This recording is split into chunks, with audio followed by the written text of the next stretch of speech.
All right, man. Good afternoon, our fellow viewers. It's me, your DM, Aaron Raphael Amin. They're amazing players here. We got Ohio Hex. We got Ryan Brown Comic Art. We got Radley Hulse. Stones in the back, as we always do. Just a couple little bits of announcements. First off, thank you guys for joining us after our little break here. Feels like we haven't seen you in so long, so it's glad to be back in the seat and here with my guys. As far as future breaks go, we are going to be posted our vacation on the 7th. One of our very own players is getting married. Our good friend Ersid here, Ibrahim Qureshi. Excited for him. Congratulations, sir. So I found a little lass to settle down with. I'm so glad we get to be there to see everything.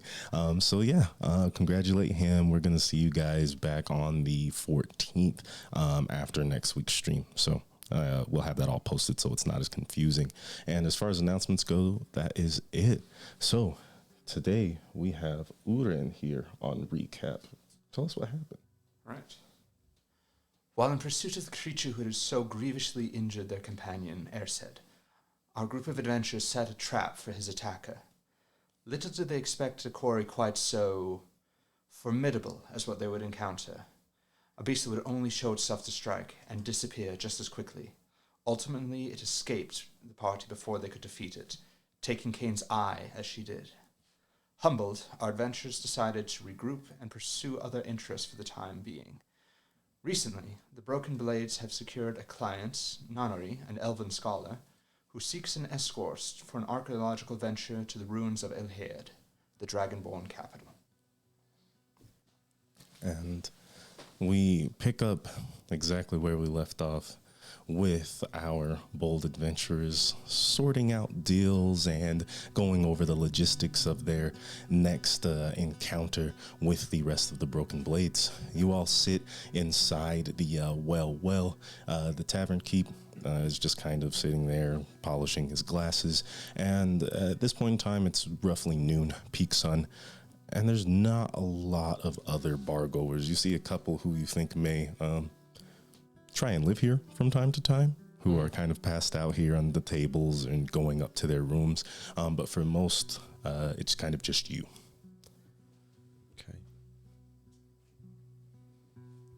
Oh, So they just finished just giving us a lowdown on that job and that client. Yes, they said they would try to get you a meeting with him. He may even show up today. This is around the time that he comes in. Okay. Mm-hmm. Is there anything you guys want to do? Any questions you guys had? I'm gonna go to the barkeep. Hi, mate.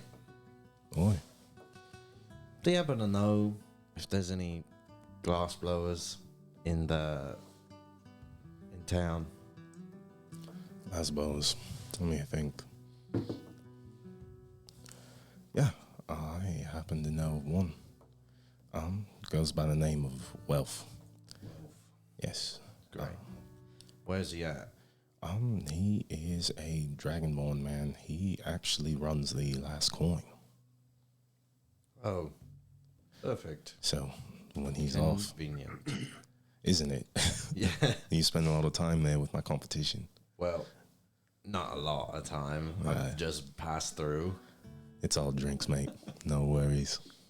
But if you can find him when he's off the clock, he might have some spare time to blow something for you. What are you trying to get done? Just a bowl. Yeah. I see. What is that, new? Sure is. Brand new.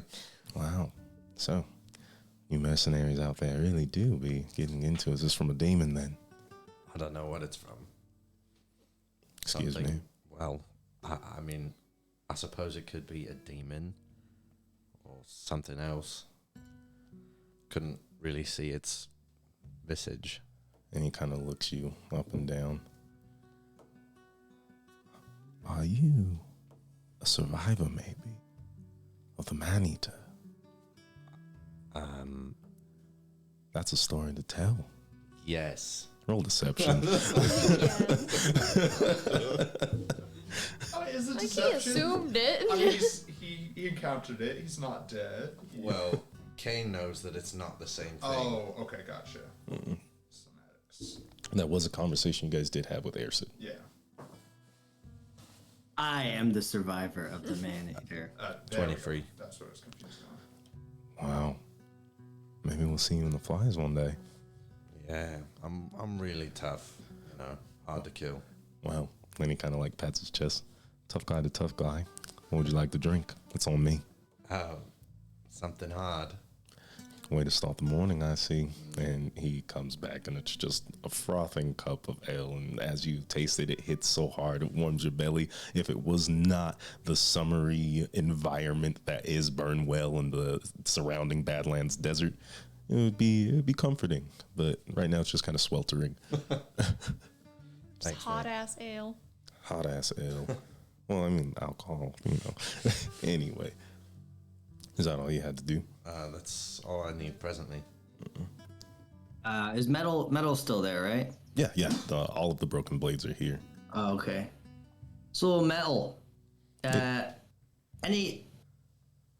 Is there anyone around town that you would suggest I procure some metal for my leg? Well, can't say I'm too familiar with Burnwell, but I do know there's a man, he go by the name of Destry. Sometimes I see him in the furnace, giving out minerals, ores, and such. He may have some metal for you. How do you spell this guy's name? Do I look like a spelling champion? I'm going to guess it's something like DESTRIE.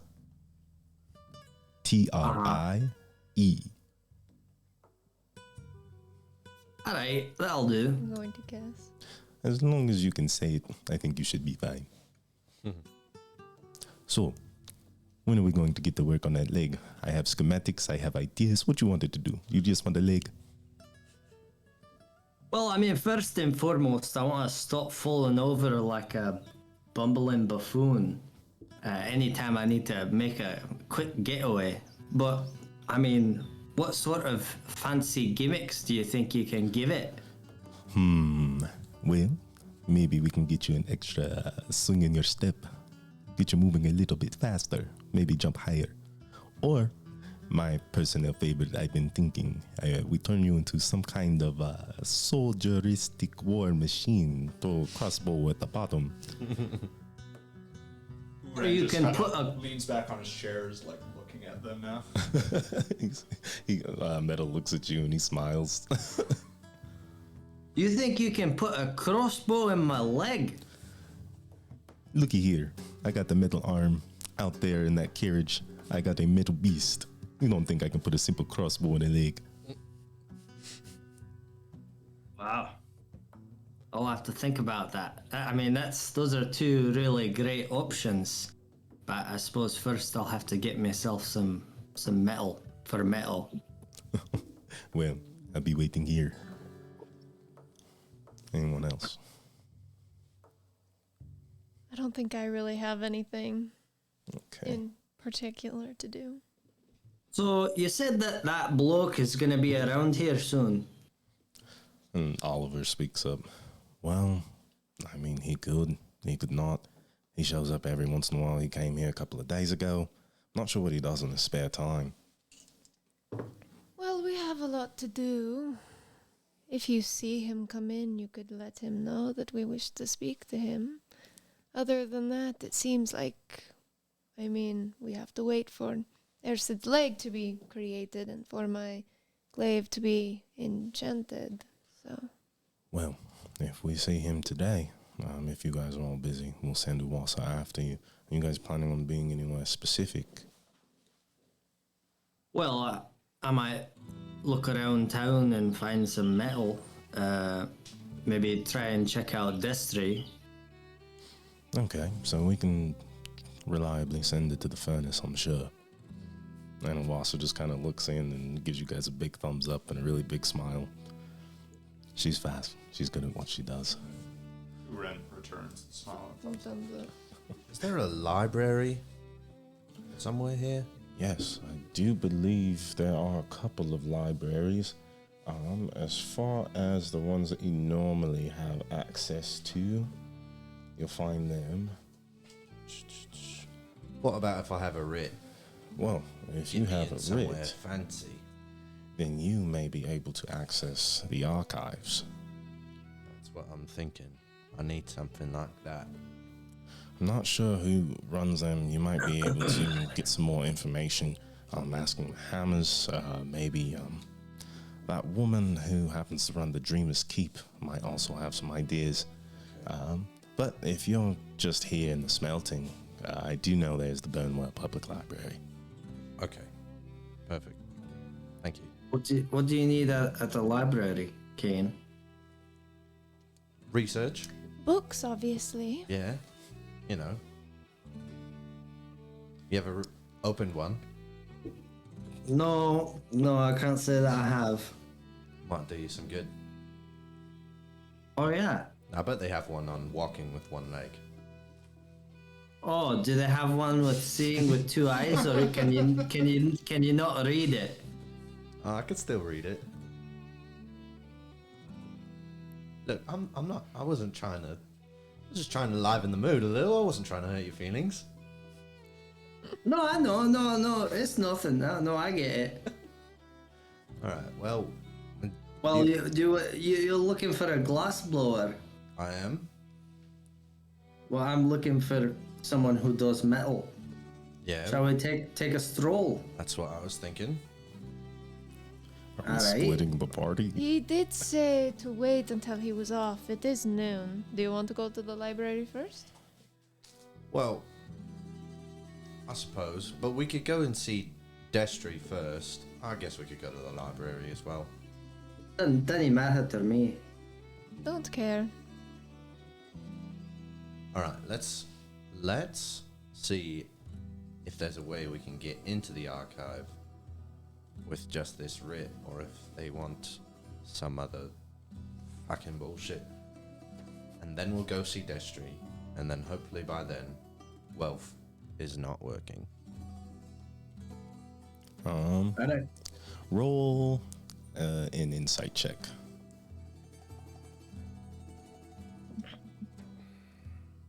Wrong place.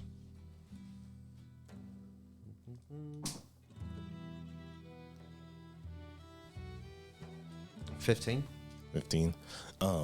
You're well aware that wealth works deep into the night, just as the nature of taverns go. So the earlier you see him, the better of a chance you might have to make a deal. Okay. Well, in order of like closest to farthest, does it go wealth, Destry, archives? I would say Destry's the closest, wealth is the second closest, and then the archives are the furthest away, being in the Iron District. Right. Well, perhaps we do it in that order then. Okay, awesome. So we can go ahead and head out to the furnace. Is Destry here today? Did he call in sick? And you guys do see a man. He's kind of setting up a stall. Behind his stall, he has a carriage with a couple of mules kind of surrounding it, munching on some hay that he found. And he's just pulling out of these huge, large bags, like Santa sacks, just full of rocks, hunking them over his back and onto like a desk and trying to sift out. He's a big guy, hairy arms, hairy face, beard going down like all the way past his pectorals, long hair tied up in a bun. Reminds you of Airsid if he was completely human and had brown hair. Hey, are you Destry?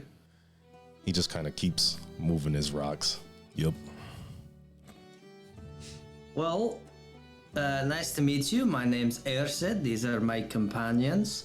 I was told by a certain metal worker that you are pretty good at supplying metal. Is that true? Are you trying to bother this guy up, or are you just talking? I'm trying to be nice. Are you trying to like get like a deal or anything? Do you want to roll persuasion? Sure. Yeah. Sure. Go ahead. I won't say no. 17. 17. And he kind of raises an eyebrow and keeps moving this stuff. You're asking if you could procure metal from him? Yeah. I mean, what's it look like I do? What do you need? Well, of course, I just, of course, look at all this rock and metal that you've got. But are you familiar with my friend, part of the Broken Blades metal? Yeah, he comes to me time to time. I provide Well, him with wares. Well, he must do you pretty good business because he directed me straight to you. I'm in need. You see this little piece of shit hanging from my kneecap. I need some metal that he's gonna forge into a nice peg leg for me. Well, are you looking for ore, ingots, iron, bronze? You trying to be fancy, silver, gold? Oh, just something that's gonna be sturdy, and last a long time. So maybe, what is that, iron? Well, that is the specialty here, but with our lowered income of, well, supplies, let's see, how much iron do I have on me? Well, it looks like I have plenty left over, so I can give you, we'll say, 1 silver an ingot. Sorry, I don't quite know what like that means. You give me 1 silver, and he whips out a brick you're of talking just about. like straight iron, roughly, we'll say, like 8 by 4 inches cubed. Is that gonna be enough for a leg? I'm not too clear on the building of a prosthetic Just limb. stack them up to the height Yes. of how many Yes, you buy need. enough that you can just lean your stump on it, and that should be plenty. I'm sure. Oh, fuck. I feel like that's going to be a lot extra. Hey, what's your return policy like, mate? Return. Yeah, return policy, If Say it's- we buy this iron and we have an overabundance and we want to return it to you.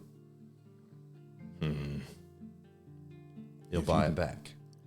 If you can get it back to me by the end of the day, unused, untouched, sure. And what time do you close shop? Well, it's sunset. That's usually when people stop going around here. All right, I'll take 5. I'll do five silvers. All right. Nice doing business with you. As he stacks up 5 It's gonna be iron heavy. Yeah, it is. for you to kind of carry around. Anything else while you're here? I'm just like, how am I carrying this? Did he give me a bag, like a? Do you need a bag? You don't have your own Yeah. bag? Do you need a bag? No, Paper or does it cost plastic? extra for a bag? And he grabs a bag and he sets it on top of the iron. Anything else? Irsa, do you like gold or silver more? Well, I like gold more because it's more useful. Okay. Why? And how much for a gold ingot? A gold ingot? 10 gold. Yeah, I'm pretty busy right now, so Gold is a very soft metal anyway. Yeah, I don't need that. No, it's all right. Hey, listen, Destiny, I appreciate doing business with you. All right. Yep. So this is basically just like a quarry and a refinery. Like he doesn't have like worked metal or. He just has the ingots and things like that. He doesn't have like are you asking like shields and Yeah, weapons like, and things like that? nothing like that. No. Okay, just wanna check. He just carries the raw material. Gotcha. Okay, awesome. On to the next one. great. Okay. You walk into the last coin, and it is a little quiet. You do see a man there. He's tall, lithe, and covered in black robes, hood up inside. And he kind of looks at you guys as he comes in, as you all come in, and he turns his head away quickly, runs his tap at the bar, and finds a place to sit in the corner. And you see Wealth. He's just, hey, how are you all? My Dragonborn friend, how are you? Yes, we're doing well. Some of us better than others, and he kind of glances at Kane. Let's see. Does he notice? Does he notice the gaping hole in your gaping face? hole. Didn't you get an eye patch? I didn't. You I didn't? never got No, an eye oh, patch. he didn't. He He never put went his back to hair get in one. front of it or Like something. Pegasus That's cameo. Well, you guys need to drink this early. More here for business of your personal talents. Well, I mean, I run a bar. Yeah, but I also hear that you are a glass blower. Well, I think you heard right. You need some glass blown? I do. What you need? Just point at my eye. Wanna get it filled? Huh. Come here. I'll approach him. Sorry, I'll try and be gentle. Don't bump into him. I know you lack depth perception.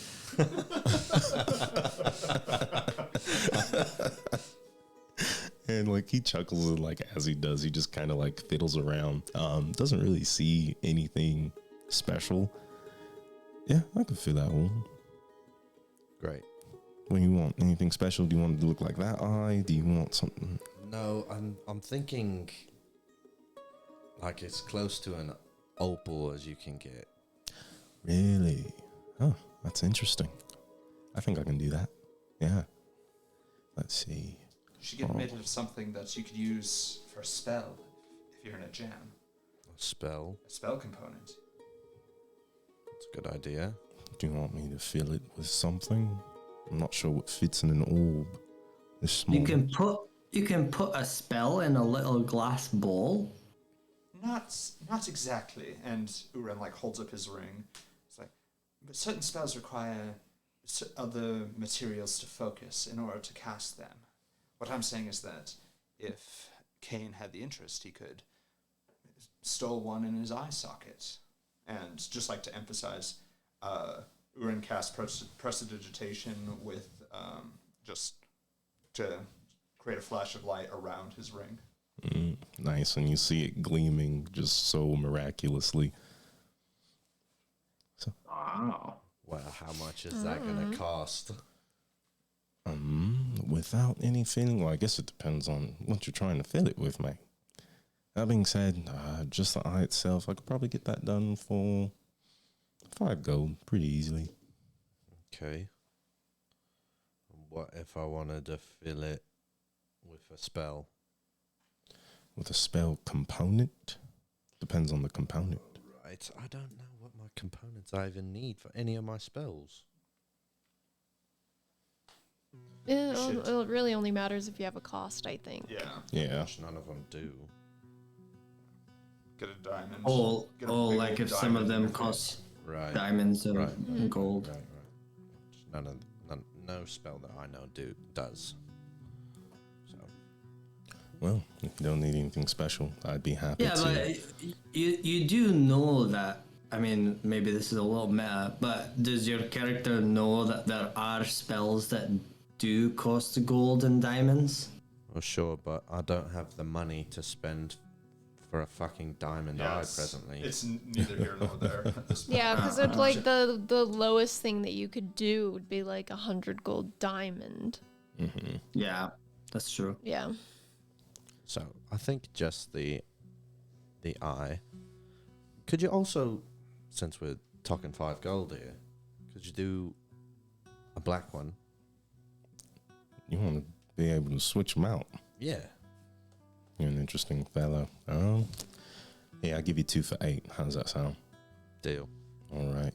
And he kind of looks you over. Yeah, I think black would be a good fit for you. Well, come here in maybe 2-3 days. I should have it finished. I have a little bit of downtime and no orders. I'm just here at the bar. Sure. I'll give him the gold now. Okay, awesome. Go ahead. And he just kind of sticks it in a little pouch. Thanks, mate. You need a drink? No, I don't think so. No, too early for you all. All right, well, I hope to see you soon. You and your little friend. Excuse me? Well, I've seen you in here a couple of times. Oh, right. Tiana's good peoples. Yes. She is. All right. Well, you all have a wonderful day then. And you as well. You as well. All right. Off to, you're going to try to go to, how are you going to try to get into the archives? Well, I'm going to get into the Iron District first, and then I'll ask where it is. Then I'm just going to fucking try and walk in. So wait, why is it like a big deal to get in there? Like, Oh, I don't know. I've never been. Been in the What? Iron District? No, not What? the Iron District, the archives the itself. archives. We need a writ What? to just get near it.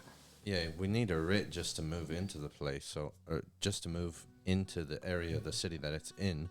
I would assume that they are some snobby magic.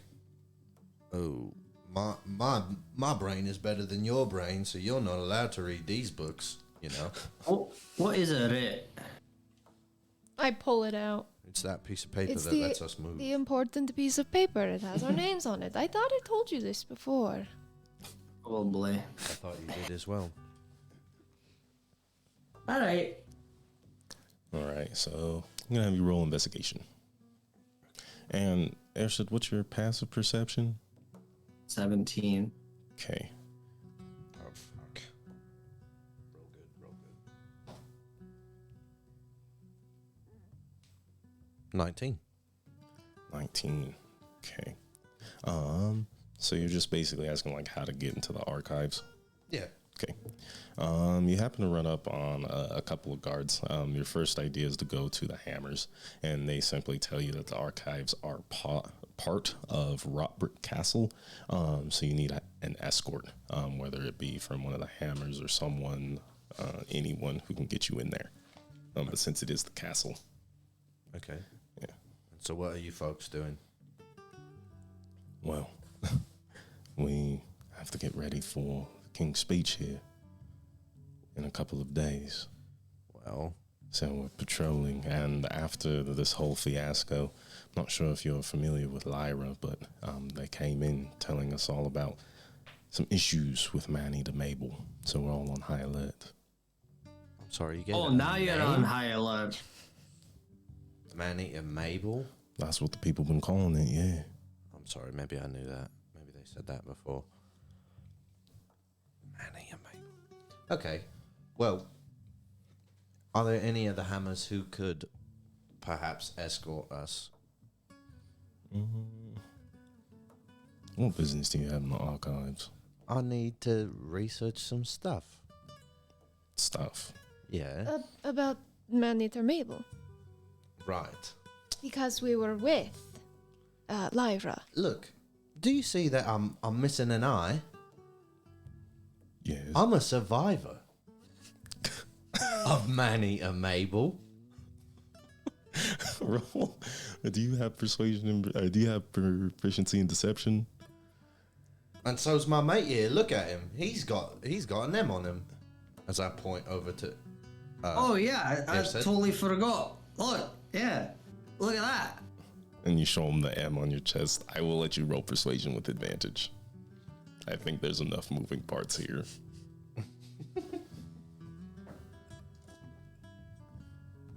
You know, that's why we're here. You know. That. We were sent. Well, you know, we gotta take care of this. 25. It's not good. 25.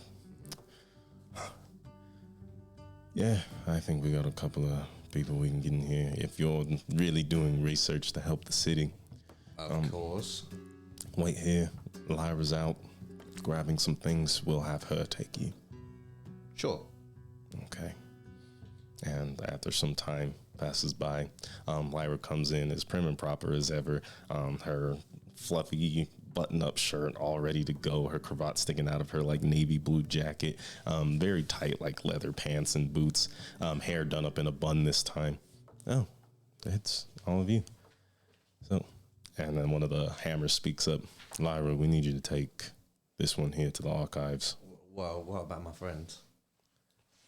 All four of you. More eyes. I only have one. The more eyes for reading, the more research we can get done in a short amount of time. There's no telling when he's going to lose that eye, so it's best that... Fine. You all can go. And Lyra kind of looks up. I vouch for them. I think they do good work. So, to the archives then. For the archives. And she kind of like gives you all a little curtsy, opens up the door, and you guys are on your way. So, what business do you really have in the archives? Okay, well, we know someone who is afflicted with a curse on her neck, and I feel bad about it, and I want to know if there's a way to help her. So I want to research curses. Huh. But also, Manny and Mabel might be a good thing to research. If I run into anything invisible again, I would like to know how to stop that. Also that. That's fair. I've been trying to do a lot of research on, anything regarding Man-Eater Mabel and that whole situation. Everyone's kind of dead. But your Right. friend here says they weren't invisible, but yours was. Right. Does that make any sense to you? Well, no. I assumed it was something different. But why? Is Uren at all, just like given this new context that it's not whatever Man-Eater Mabel's been described to him as, but just like what we encountered, would Uren like know anything about what that might be, like, or just like a name even? Roll Arcana. 15. 15. With your knowledge, I think it would be safe to say that you are familiar with elementals. You're not sure if this is an air elemental, but that is the closest thing that comes to mind. And you do realize that due to their fluid nature of air, of wind, a lot of them are known for being non-visible. Okay. Just as Kane's talking, Uren's just kind of stroking his chin. Elementals. I'm not certain, but there's some correlation between what we encountered last night and things I've heard and read about elemental creatures. Well, I'm not entirely sure. This is really not my forte, but that's all good to know. She whips out her notepad and just kind of scratches down like elementals and things like that. Takes some notes on what you guys are saying. My last question before, we can get you where you need to go. Why is it after you? Me? No. No, me. If you really think about it, it is kind of strange because during that fight, I had to try my hardest to get it to even hit me. While you were lying on the ground bleeding out, it was still trying to hit you. And if this isn't the same thing, then whatever it is after you specifically. Did it ever hit Narissa? It did, but only when I picked him up to run away. Okay. Interesting. Otherwise, it wouldn't. It wouldn't hit anybody else. Right. So we could come to the conclusion that the creature that I encountered is the Man-Eater Mabel, and the Man-Eater Mabel attacks arguably anybody that it sees. It just has a taste for killing. But it sounds like whatever you encountered for some reason wanted to kill Kane. Yeah, but I don't know why. And I could think of several reasons. And as this conversation pans out, you guys finally make it to the estate of Rotbrick Castle, and it's even more impressive outside of like the horizon silhouette that you get when you walk into Burnwell. Standing in front of you are these large iron gates pitted with spikes at the very top, surrounding a red brick fence that goes around in what you surmise to be sort of like a triangle, and behind it is a pure red, very smoothly worked building. It's almost as if they like took the brick and mixed it with igneous rock as it shoots up into the sky and juts out with black roofs. You see smoke just pressing across the sky as it billows out from chimneys in the castle itself. 2 guards step up to you all.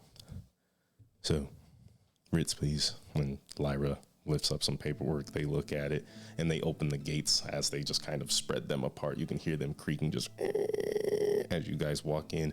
And you walk in and the pathway is nice, smooth and worked sand, but beside it is red sand and palm trees, fountains and bushes made to look like all kinds of extravagant creatures. As you walk up closer to this castle, and you find yourself faced with 2 large black doors. I take the sand and put it in my pocket. Or I put it like in the pocket of my bag. Are you trying to be sneaky? No. Okay. I just...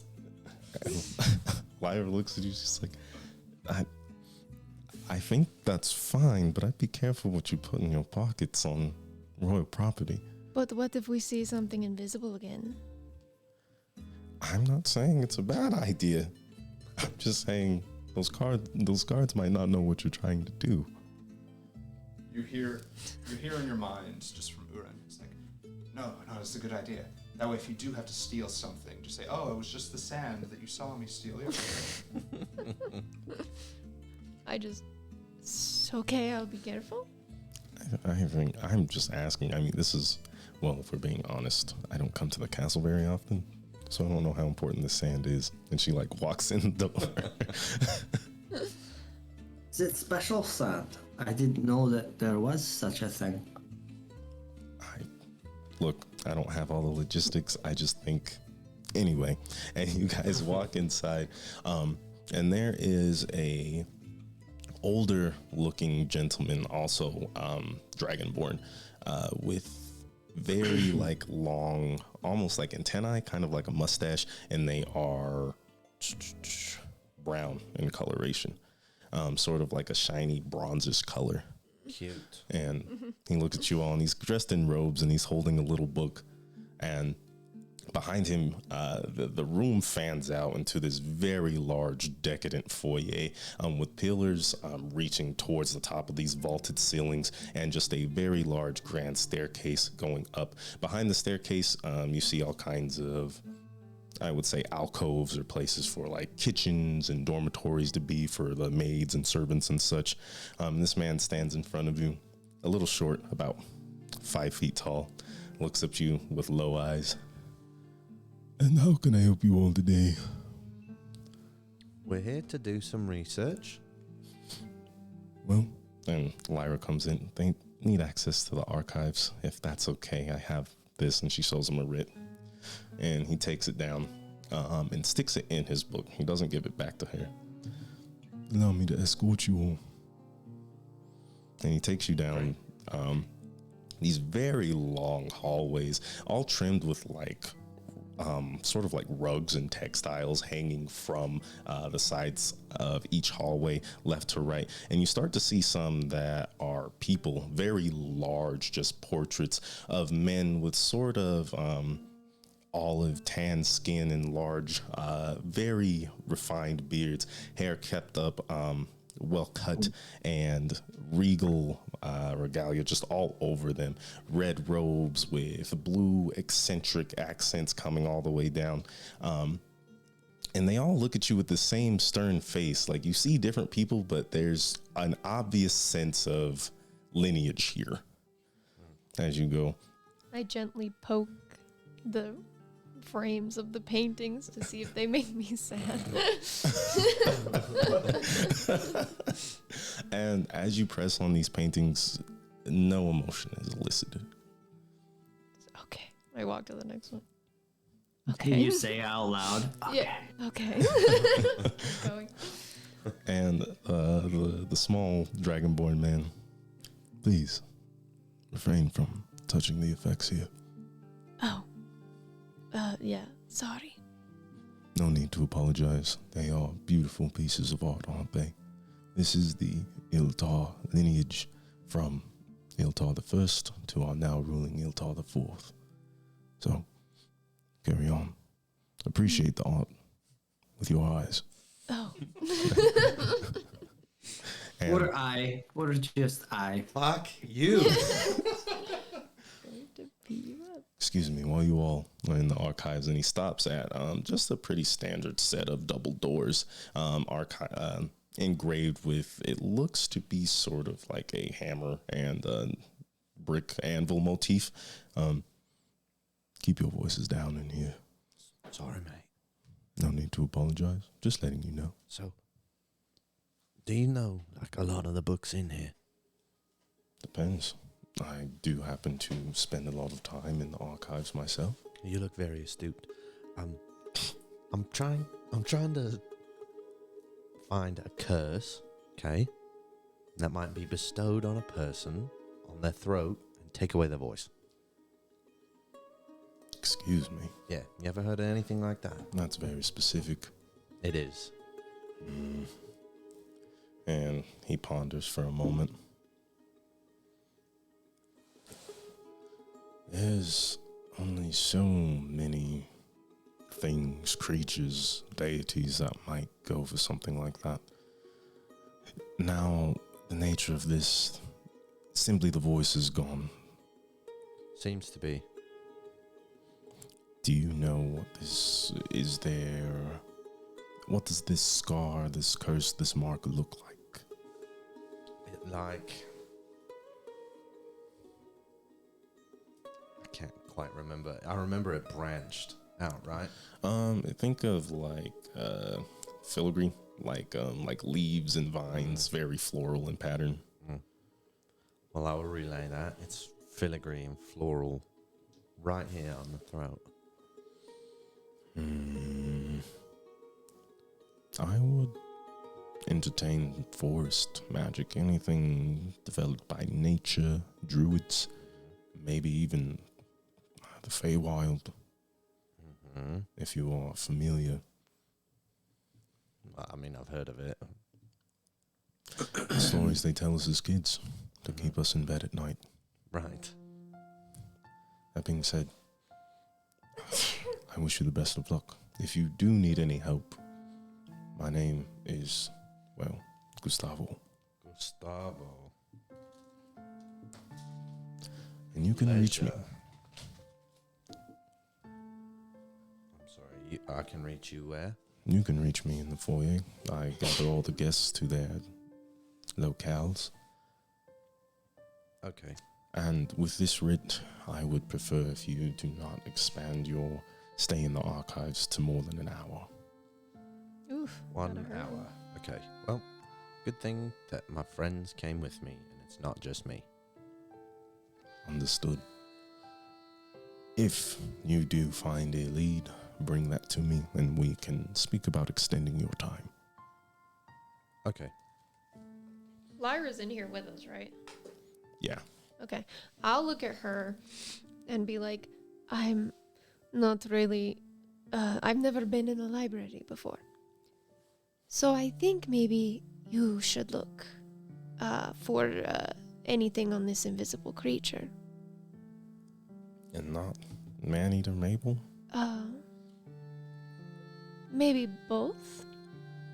I mean, how intent are you on finding things out about this invisible creature? It's not that I don't want to help you, but it's more that I don't want that to get in the way of my own investigation. I can look into the creature, the possible elemental, if that's what it turns out to be, if you wish to focus your efforts on research pertaining to Maneater Mabel. And if we find anything that can be cross-referenced, we find each other. Excellent. Sure. Makes sense. Okay. and you guys walk in to the Burnwell Archives, and it's not a modest accountment of books. They range from all kinds of like mounds on top of tables versus very well kept bookshelves that span from floor to ceiling. These ceilings are roughly 15-20 feet high, rolling ladders back and forth. You see a couple of workers here, tieflings, humans, just kind of doing their thing and keeping their distance from you as you guys peruse through the library. It is strangely quiet in here. There are the tones of soft music playing, but where that music is coming from, you have no idea. But you are. I'm gonna go back to. I'm gonna sneak away back to Gustavo. Okay. Are you trying to sneak from the party? Well, I mean, like I'm not sneaking, but I'm not telling them where I'm going. That's fine. Okay, so you're looking for face stuff. You're looking for the elemental stuff. You're hanging back. I'm gonna walk along all of the like rows and just like drag my fingers across the books until she's like, I feel like she has no reference of like how to find anything, and I don't think she wants to ask. She's just trying to see if there's anything that gives her like a feeling. Okay, awesome. Yeah, something that speaks to her, I guess. Okay. We're gonna start with Ersid, since it seems like he's doing something a little more active. You guys can all, I want you two to make investigation checks. I want you to make a wisdom save. Actually, make it charisma. I'm going to inspire Urin. Thank you. Okay, That's awesome. a D4? It's a D6. 6. Awesome. Yeah. Oh, that is a nat 20 Nice. Yeah. plus 2. Hold on to that in case you have to remind me. I should be able to remember that 20, but still. I mean, yeah. Ersid, what's going on? What are you trying to do? So I go back to Gustavo. Hey, Gustavo, right? Yes. So, I was thinking, we're here, we're doing some research, a little bit on the man-eater Mabel. We want to help the city and figure out what's going on. But, my skills, I think I need to get I need to add a little bit to my bag, so to speak, So I'm wondering, there's like that magic stuff, I don't quite understand it, but what I do in combat is, look, see, I shoot arrows. And so I'm wondering. As you're saying all this, like Gustavo like walks away, but you can tell he's still listening, and he comes back with like a little tray with like 2 cups and like a kettle full of tea, and he directs you towards just a small table while he sits and listens to you. Okay. So I'm just like following him as he's doing all this stuff. Mm-hmm. So basically, long story short is I shoot these arrows, but I'm wondering, is there some kind of magic that I can put on them, or maybe even learn? Is there a beginner's guide to magic arrows? Does that book exist? And he slowly kind of like nods as he picks up some sugar cubes and throws them in his little teacup, spins it with a small spoon, and he's not really like looking at you as he does all of this. So you wish to take down the path of the Arcanum, is that correct? Yes, I suppose. So you can find better results with your arrows combat. Tell me, what makes you think that you are not enough right now? Oh, well, just the fact that I got absolutely decimated by the man-eater Mabel. I don't want to be. I just want to provide more for the group and as well my own my own goals and conquests that I have. You know, I've got a lot of personal things that I think are going to be quite challenging as we go down the road. And so, I'm always looking for self-improvement. I'm not nearly as strong as I think that I could be. Well, to be self-aware and to seek growth is commendable. To learn magic, one must be very studious. It takes time. Most arcanists usually have magic in them, and those who speak of the more holy sort are gifted by their gods and deities, some patrons, if you will. So, if you think you can adhere to the life of study, I think I can provide you with a couple of beginner's manuals. If you are not suited to that way of life, you may have to turn to something greater. You mean if I'm not suited to the arcane? Well, simply study, my friend. Oh yeah. No, that makes sense. Not everyone has the capacity to learn magic from books and all kinds of arithmetic and equations that link up to some sort of elemental evocation. Others simply just do. Right. Well, I'll give it a crack. Wherever you think I should start, I'll scratch at it and see if it works out for me. Accompany me to the library. We will find you some reading. Tell me, Alright. what is your name? Ersid. Ersid. Well, Yes. a man such as you, I hope to hear of again in the future. Follow me. And we'll go back to the Burnwell Archives. We'll start with Kane. What was your investigation? A fucking 5. A 5. You get a little too focused on like the Feywild, and you find some interesting stories about like witches and hags and all kinds of fairy queens, and you become a little too enamored with the idea of the Fae. So now you know a little bit more about the Fae and have knowledge of the Feywild. You do not have any direct like leads on what could have made this curse. Okay, and you got a 22. Natural 20 plus the 2. Yeah, that's a 2. All right, inspiration. big shit popping. You are looking at all kinds of different elemental texts. You quickly focus in on like air elementals, and you find a passage that immediately kind of meets your assumptions of what is called an invisible stalker. They are summoned by mages who have some sort of vendetta, bounty, target, whatever they might be, and they are known for being ruthlessly focused and stubborn. They will be able to track their quarry without any issue, and that is all they focus on. So they have to be given a specific target. That's what you see most of the time. There are accounts of feral invisible stalkers, but those are mostly placed in the elemental planes. Okay, awesome. Thank you. Of course. Fucking sick. And what was your charisma save?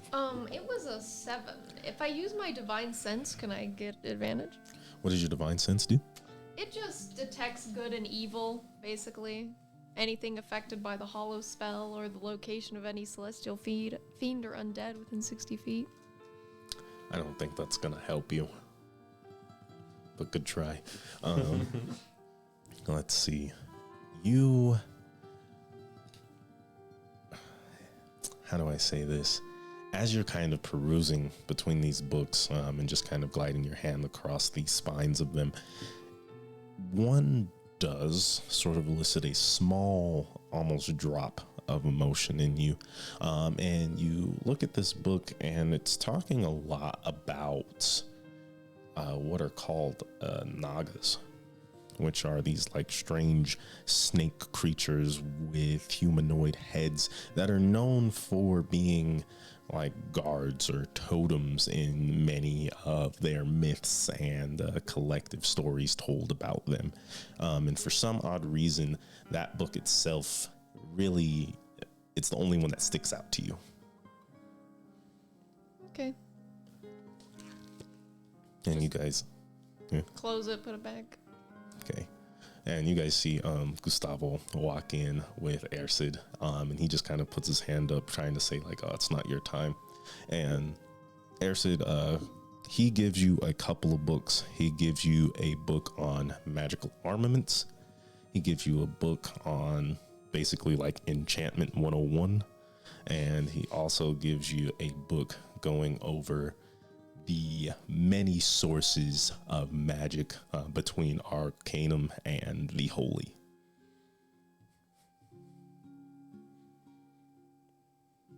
Nice. Okay. And Gustavo kind of comes around. So, any leads? Did you find anything?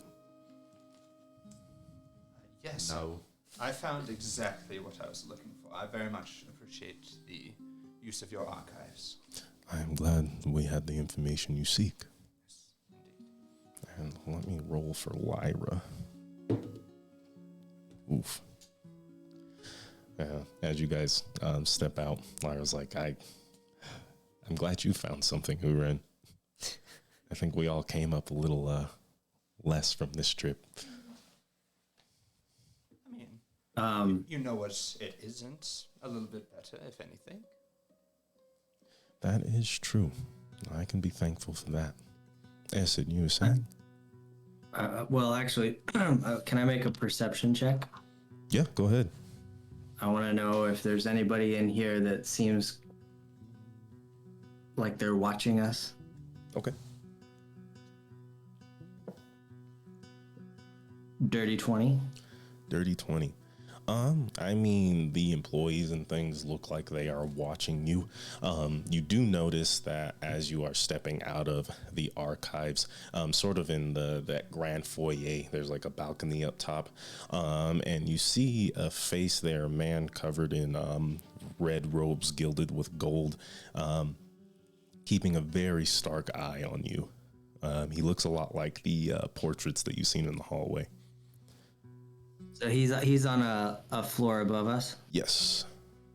Okay.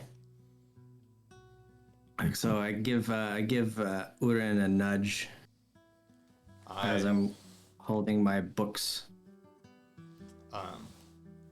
You hear in your mind, yes?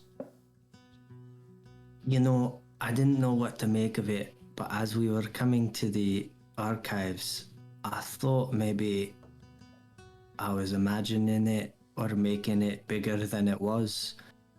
But I seen quite a few red-robed wizards kind of following us and taking views at us, looking at us from the corners and the alleyways.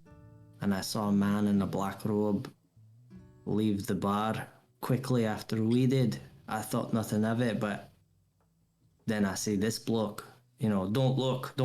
But, there's a guy up there on the second level. Looks like he's really giving us a good looking at. Would Uren have noticed any of these guys? Your passive is like 10, 12? It's 11. It's 11? No. Now that he points out the man on the balcony, you do see him. Okay. Mm-hmm. Like, I don't look conspicuously or anything, but... Mm-hmm. Where? Huh? That guy?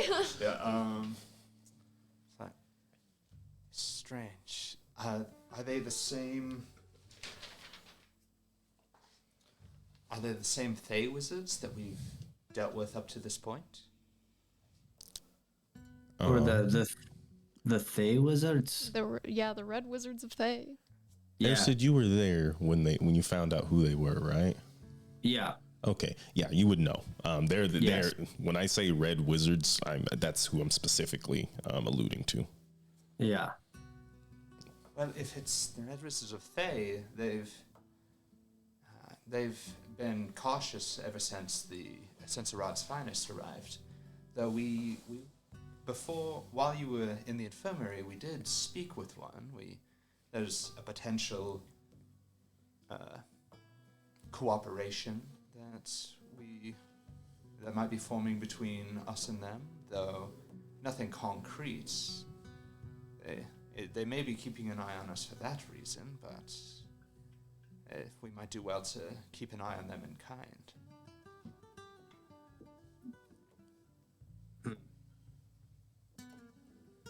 All right. All right. Fair enough. And as you guys enter the foyer, is there anything you guys needed to talk about or wanted to do before you guys left? Probably Okay. just like share. Uren fills them in on the elemental stuff, and after he like explains like what he read, he says to Kane, "So that's between this and the fact that it's seemingly refused to attack Nerissa. Someone must have sent it after you specifically. Do you have any enemies capable of such things that you're aware of?"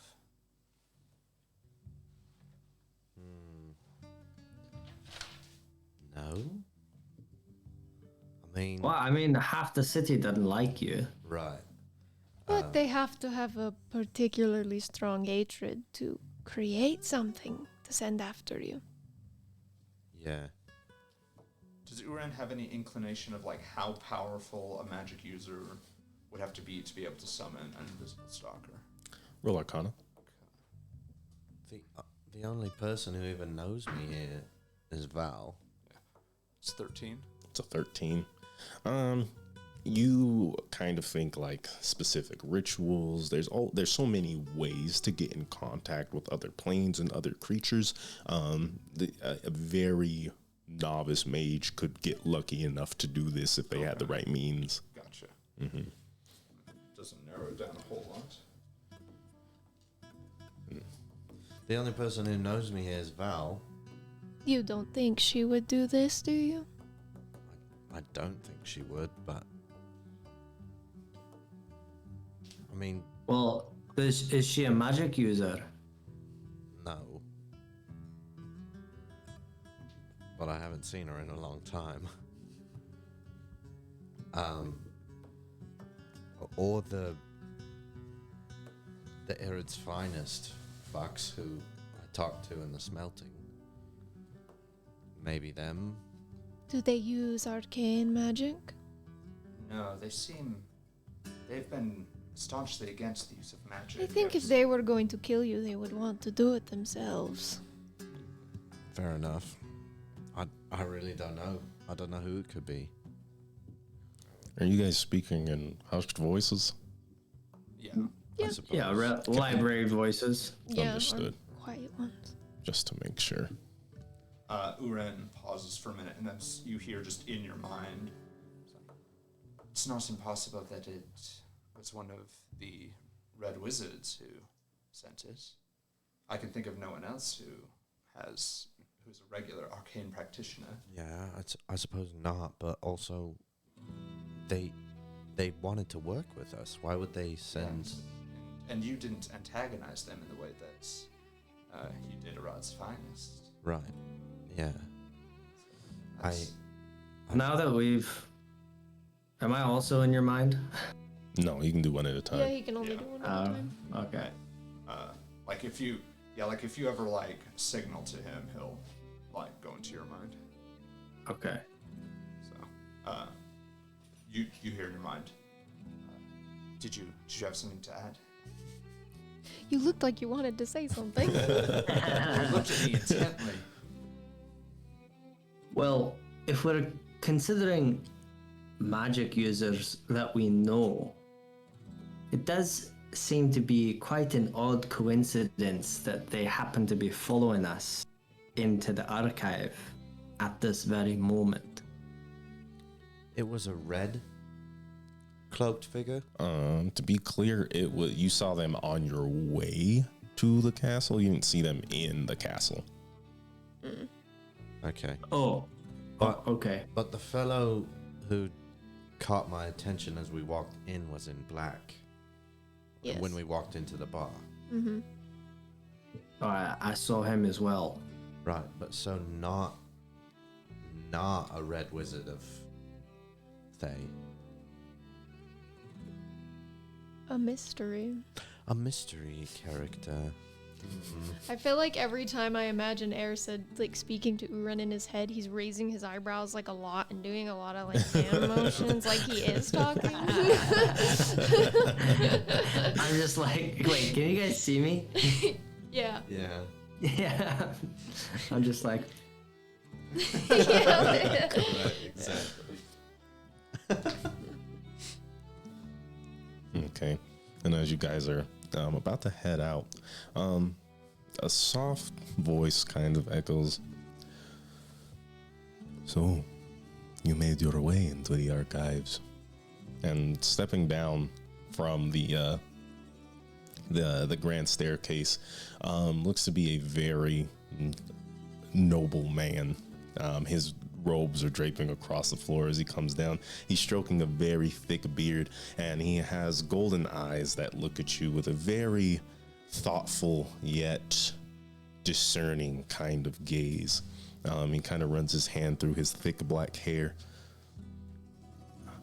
I would like to speak with you if that is okay.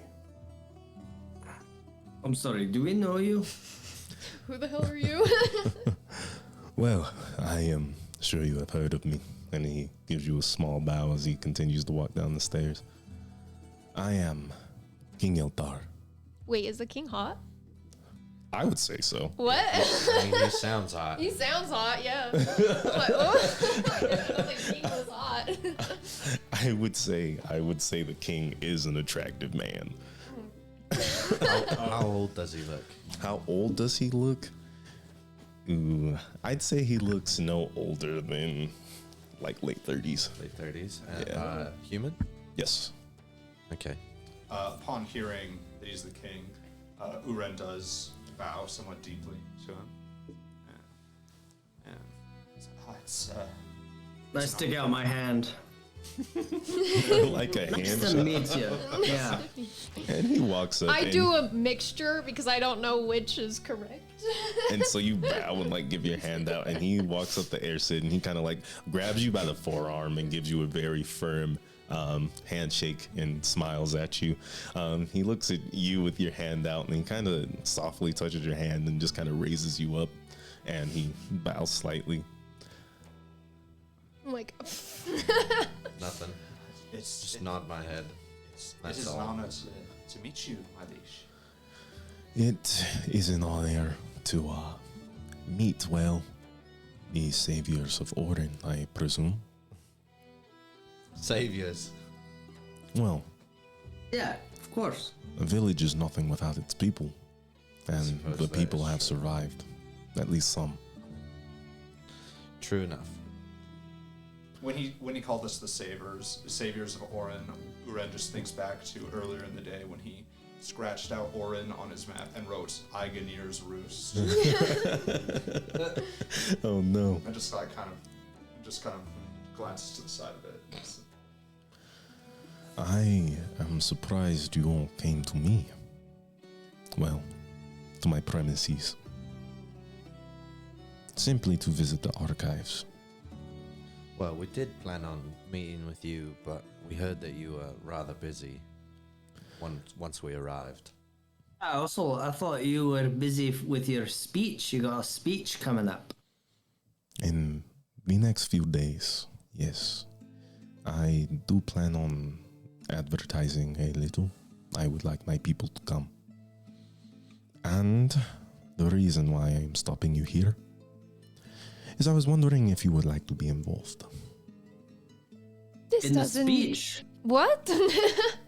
This doesn't have anything to do with the assassination of that boy in Arid. He raises his eyebrow. So, you have heard, have you? It seems to be a pretty hot topic at the moment with Arid's finest. And I give Urin a bump. You hear in your mind, yes. Starts going.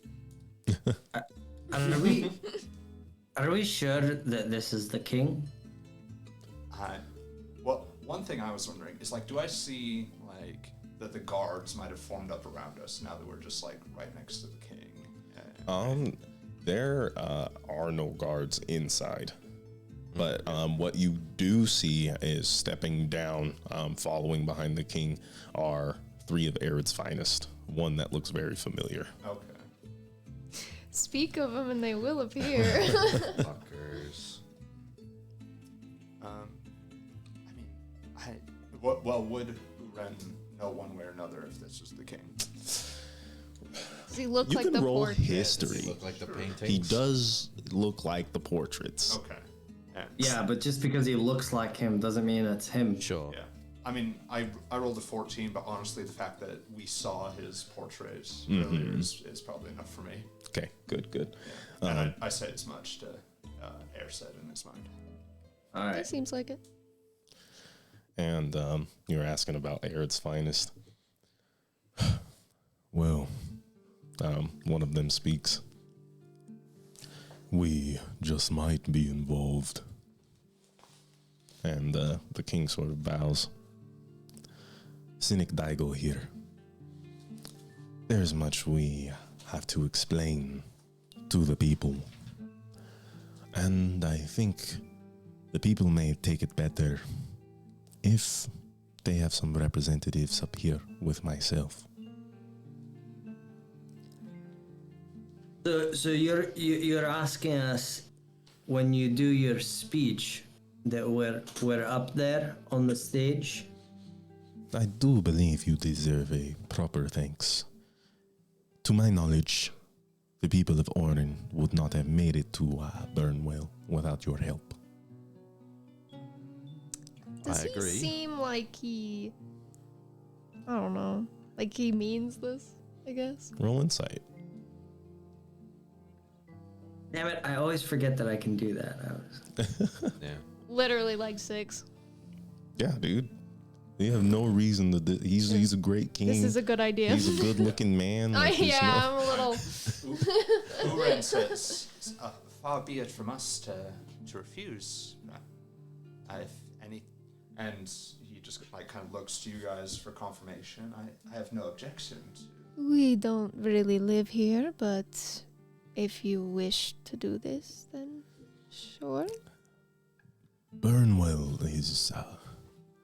It is a people built of all walks of life. Whether you are from Weisgard, or whether you be from the continent of Vietnam. I mean, if I am not mistaken, we even have residents of Jolt in our smelting down there.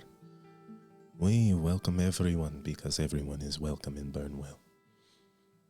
And if you are all travelers, adventurers, mercenaries, I think you will stand for what Burnwell stands for. And the people will respect that. Those are nice values that I could get behind. Well, I will make sure you are all well aware when the speech is going to take place. And if you would do me the great honor of joining me up high at the top of the castle while the people look up at us, it would be of, well, I would thank you. I'd be very gracious. And Cynic Daigo steps down and he looks at you while he's saying this. They were not involved with the talks here. Should we further involve them with our deal?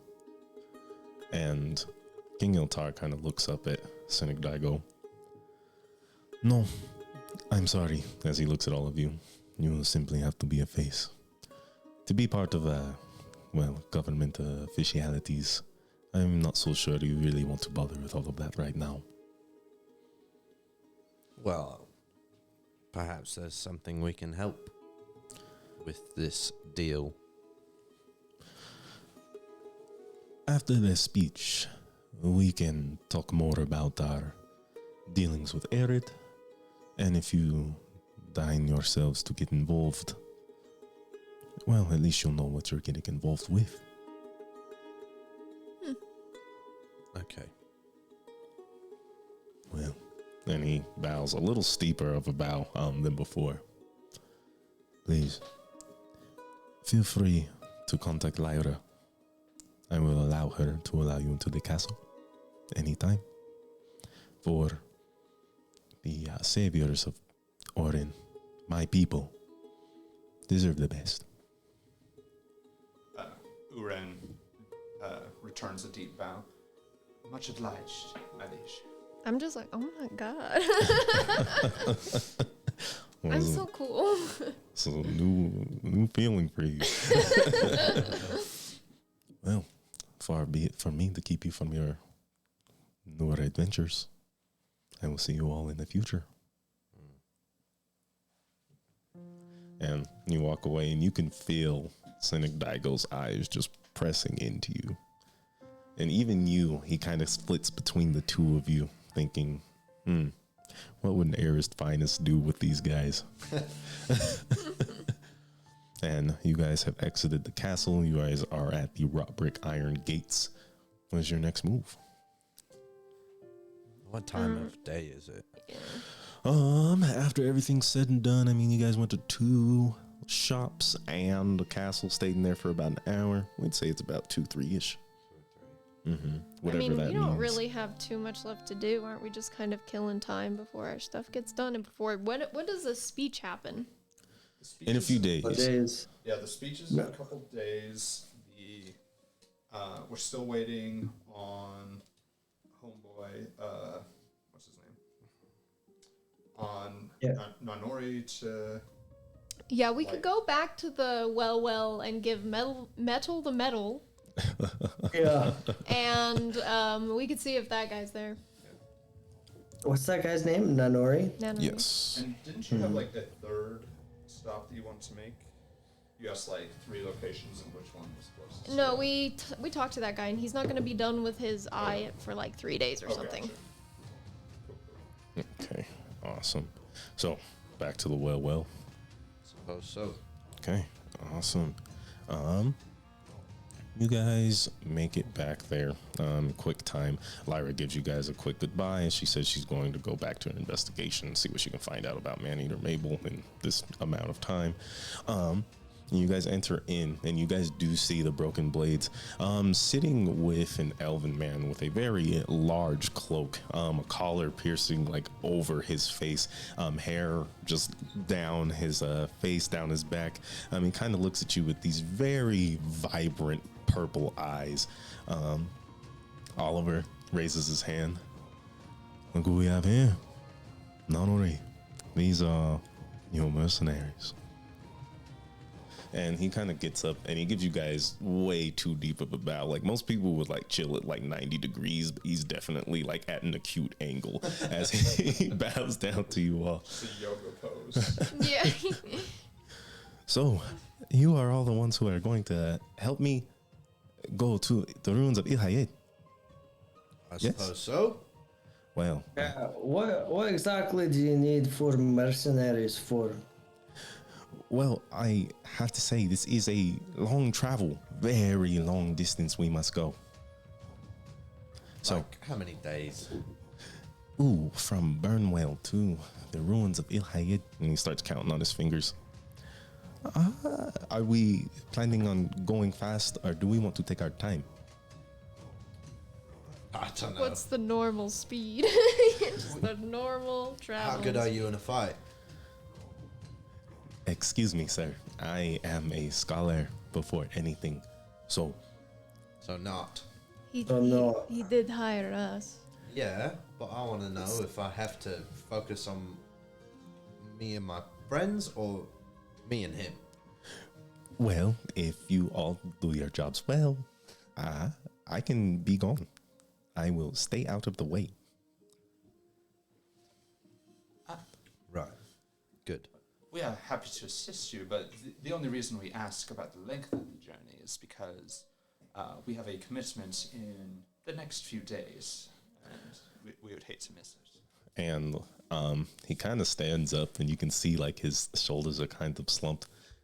You mean we're not leaving now? No. You don't want me to go anywhere without my weapon, and it's being worked on. Trust me. That is fair. That is fair. Well, to answer your original question, it would take us somewhere near 10, 12 days To get there? 12 fucking days. Ooh, guys, this is a real I mean, road trip. the ruins of Il Hayed are quite far, and he pulls out a map of Elbrun.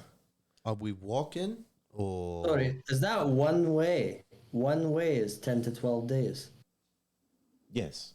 Yeah, see? We're gonna Fucking hell, man. we're really out there with this man. We could get some horses. Yeah. Do you all have access to horses? I would be happy to help procure some of them. I like that. Yes? Okay. Then that is what we will do. You find me prices for said horses, and I will find you gold. You will accommodate. Absolutely. And he kind of pulls out his map.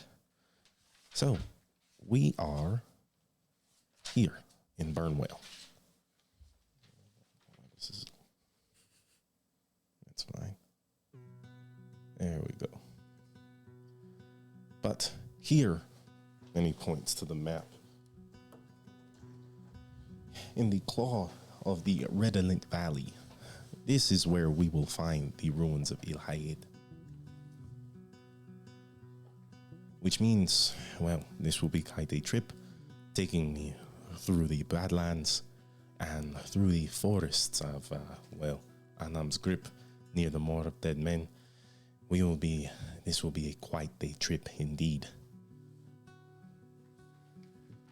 I see. That's bloody far. And what are you looking for here, man? Well, we have some reports that there has been sort of a phenomena, an event that should be documented closely, especially by the Manu Academy. We are the leaders of magic on the continent here in Norfain. So, of course, I must go. Sure. What's happening? What's the phenomenon? Well, I do trust that once I give you this information, you will be the ones taking me. I mean, we already plan on taking you. We just Well, need you to wait a few days. Yeah, it just needs to be a few days and then we can go. I am happy to wait if you are certain your skills will do the job. Look at me. Oh, well, that's no problem.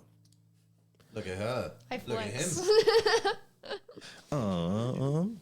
I will let whoever has the greatest persuasion roll I can. with advantage. Okay, I can give I think you guys look pretty formidable. I give that a crack. Actually, no advantage, because one of you is missing an eye and the other one's missing a leg. Flex extra hard to make up for it. That's a nat one. No, it's not. So 6, and like, what do you say? What do you do? Uran, when Narissa flexed, he also flexed, but he's a scrawny sorcerer, so. And like, you flex, well, Narissa flexes, you flex, and you're looking real scrawny. And then even below you is Uwasa, who's also flexing, looking even scrawnier. And Nanori kind of, and he looks at Oliver. Trust me, they're the real deal, mate. They can get the job done. And he kind of looks over you. This is ever since the Age of Nightmares. Let me know if this scares you all. There have been interesting sort of, how do I say, pockets of magic, or lack thereof. Recently, one of our researchers trying to get close to the ruins of Il Hayed noted a marked spark in mana energy in the area. They decided to cast some rudimentary spells, and things went a little chaotic. So, my goal is to observe this chaos firsthand and bring this information back to the academy. As well, the ruins of Ilhayed are not exactly well researched, and the Dragonborn, before they were, well, enslaved, were leaders in the area of the arcane. Very, very progressive. We've lost a lot of information since their downfall. So this might be useful to bring some of that information back. So, what exactly do you expect us to be encountering in a combative manner? Well, I have no idea. Bandits, maybe? The Raskavan still run the Badlands. As far as I know, they will never stop. So, I'd rather not run into them, and if I do, I would rather have some helping hands. Right.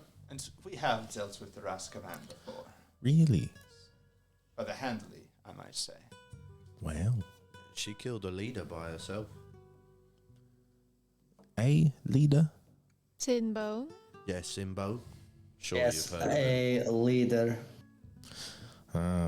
Symbol of Orin, of Anam's grip. I hear about him from time to time. I can't say he has been anything special in our remarks.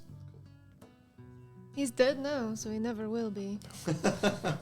Well, as long Do you as expect us to come across any magical creatures?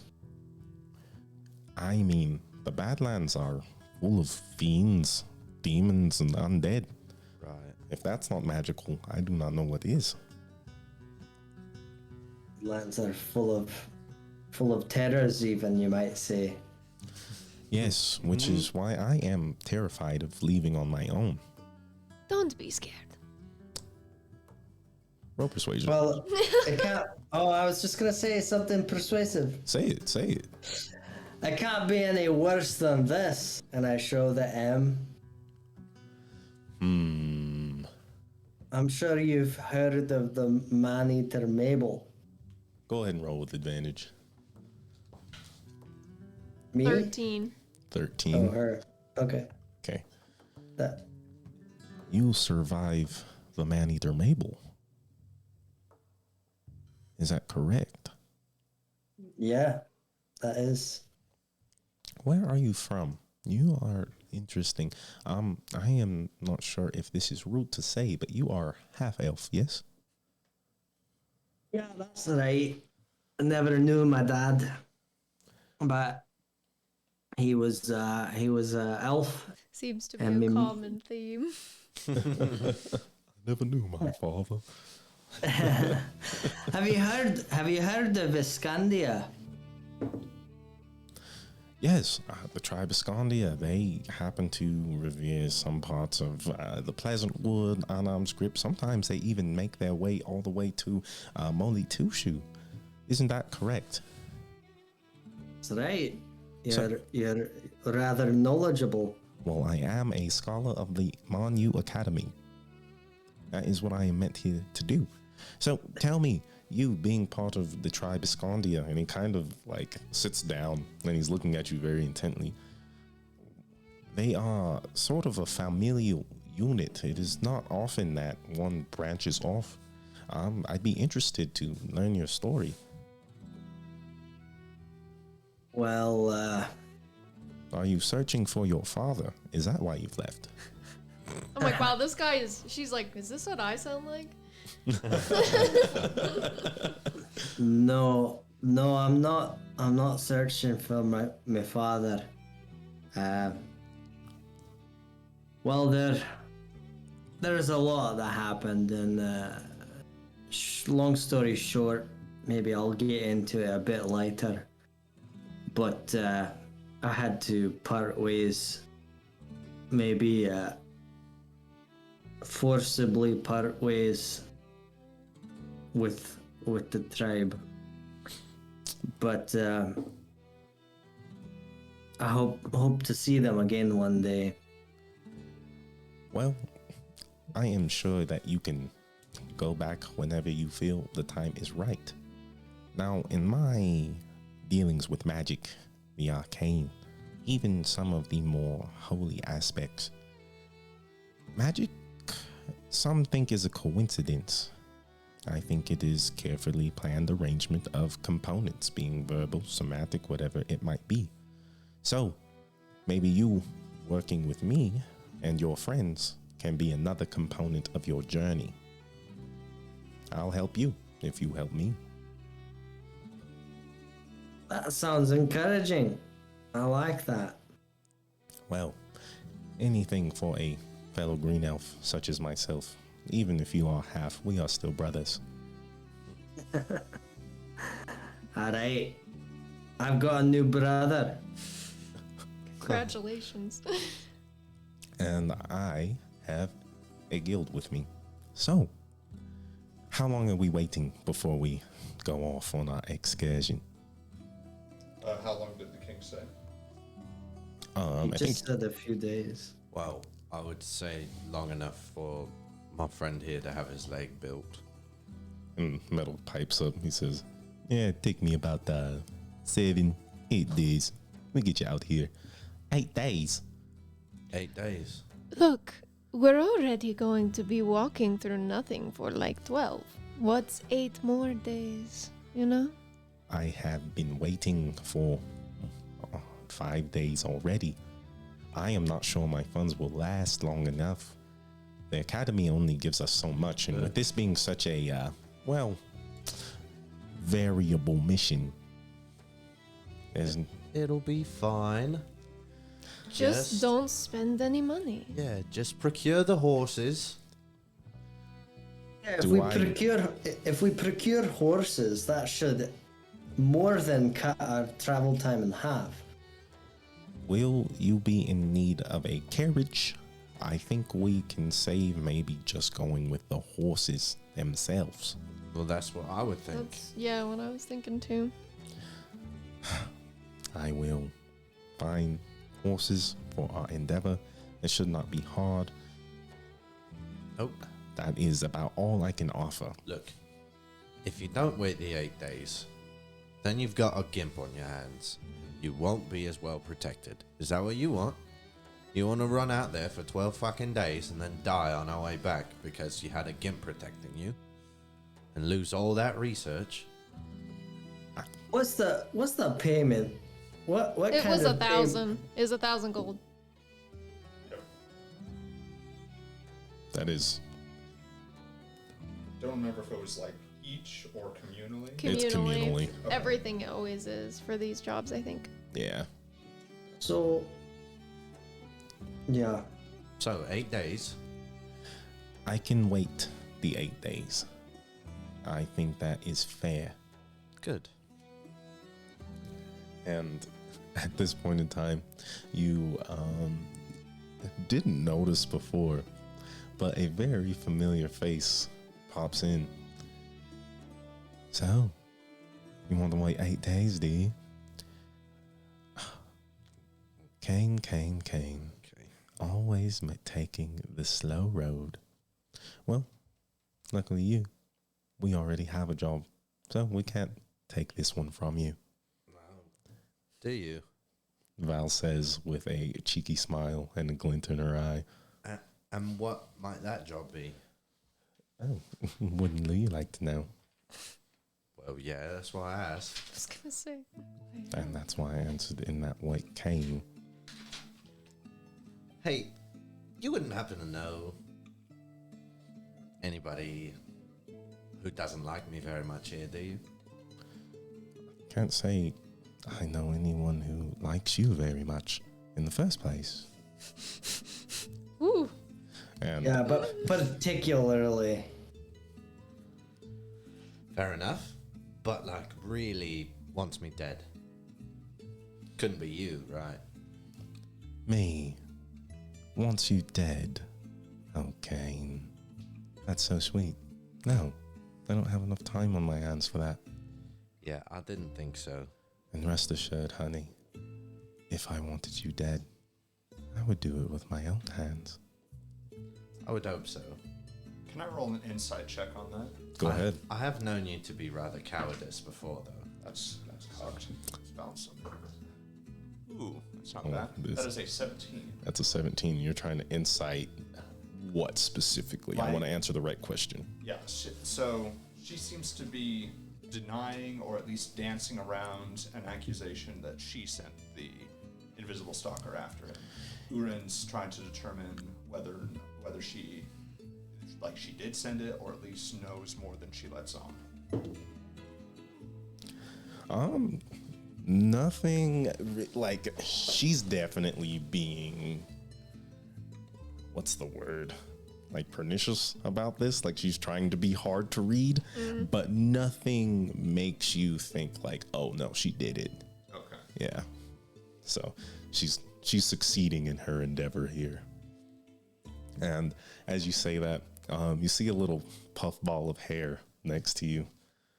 Well, I don't really think she's that cowardly. If anyone's a coward, it's me. That's why I hang out with her. And little Rose is like looking up to you with really like big eyes and like looks kind of sad that you said that. You'll find out different. As soon as things get tough, you know, one part of your plan doesn't go the right way, there she goes. Well, There's no honor among thieves, I guess. No, there's not. strange. And here I thought we could have us a cordial conversation with maybe a little banter, but now you're just being rude. Am I? I don't see it. One eye. Wow, fancy that. Look where your lack of cowardice got you. Well, got me with all of my friends still. I think there's a balance between when you know to run and when you know to stay. Not a brand new band. Well, you have been gone for quite a long time. And so is Jericho. And the other one, I forget his name. You were a ragtag team. It was fun. But I think I found friends just as fast as yours, Kane. I'm sure that's not true. They're both very small. I'm sure I could outrun them. And Rosa looks up. I might be small, but I like to think that I am fast. Not as fast as me. So are we? I'm sorry, are you breaking up with each other or something? Like, can you do this in another room? Val and me? Yeah. We've been broken up. Well, it sounds like you're breaking up again. Strange. I thought we were just a little distanced. Well, Ah, great. since you were so interested in our job, but now we are parting ways. Oh my fucking god. Ersid, Urin, it's been lovely knowing you two. Sure. Narissa, keep an eye on good Kane here. I have to. He only has one left.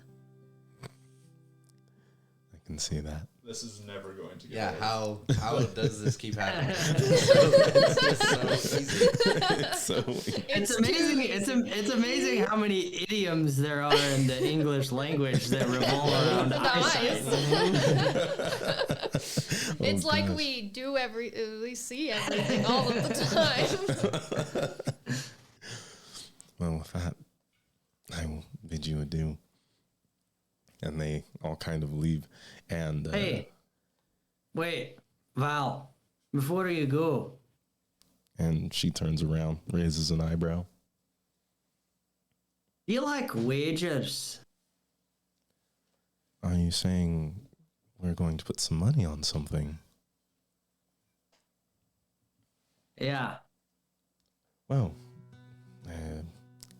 far be it from me to turn down a steal like this. What is this wager you have?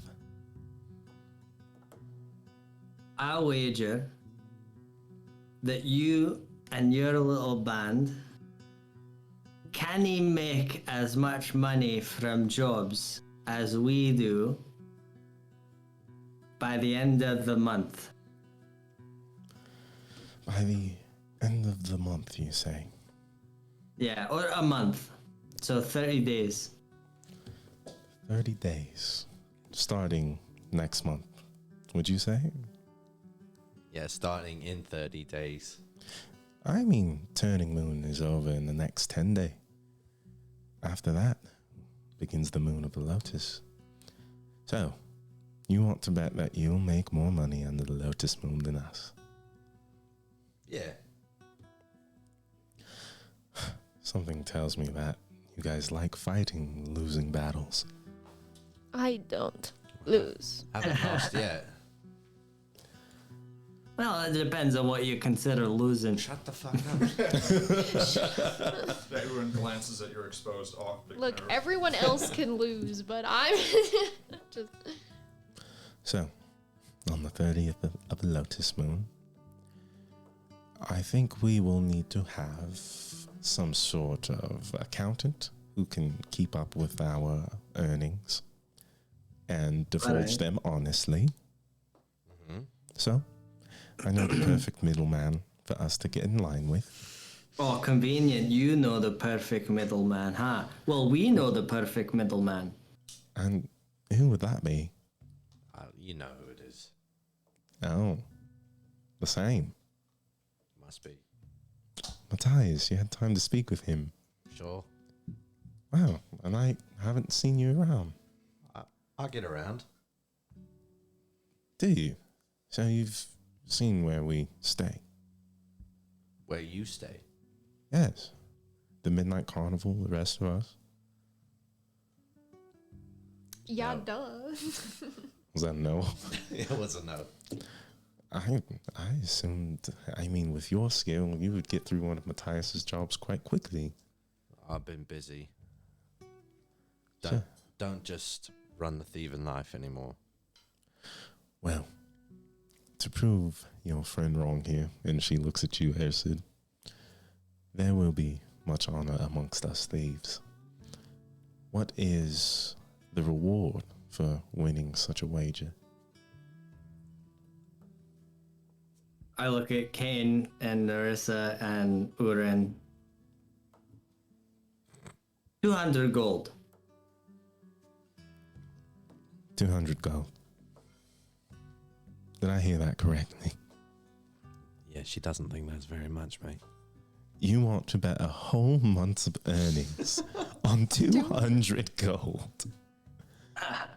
Alright, I wanted to test the waters. I wanted to see if you thought that was a lot or not. Here, if you beat us in earnings, we'll give you half. And we expect the same in return. We gotta win, guys. That's a lot. Is it? It doesn't seem like you even understand how much money that is if you only want to bet 200.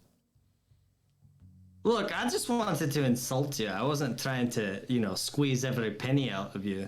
Oh, come Well, you on, did Air insult said me. you started it. We should agree. No, that's fine. We can do that. Yeah. So, half our earnings, yes?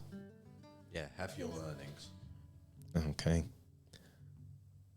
Glacier, seal this deal for us.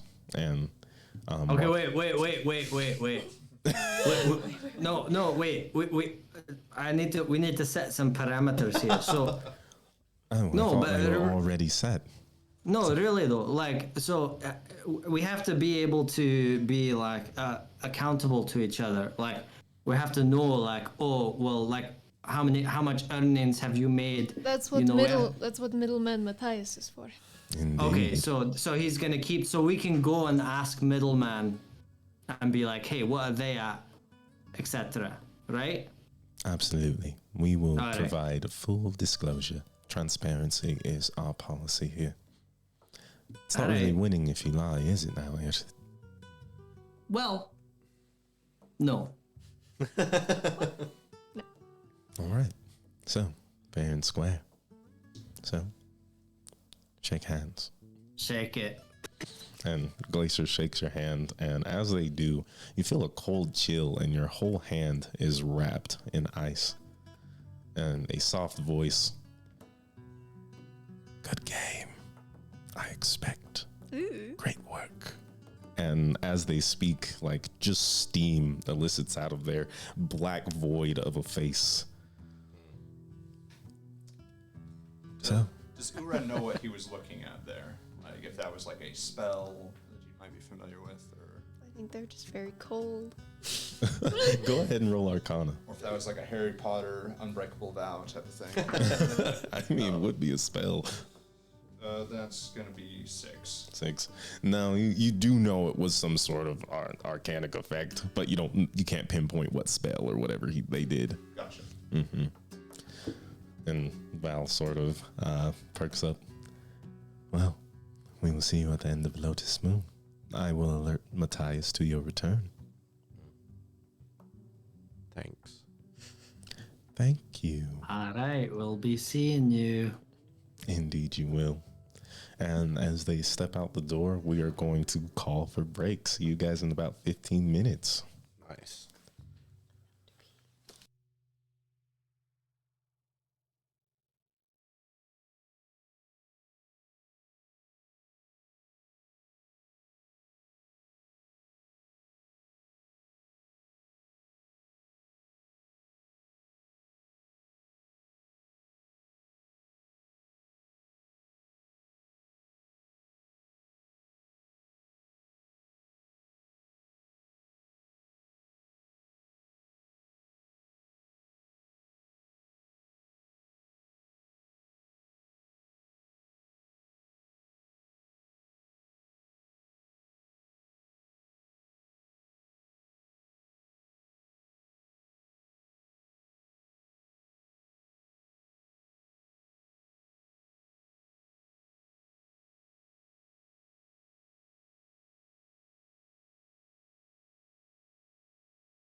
something.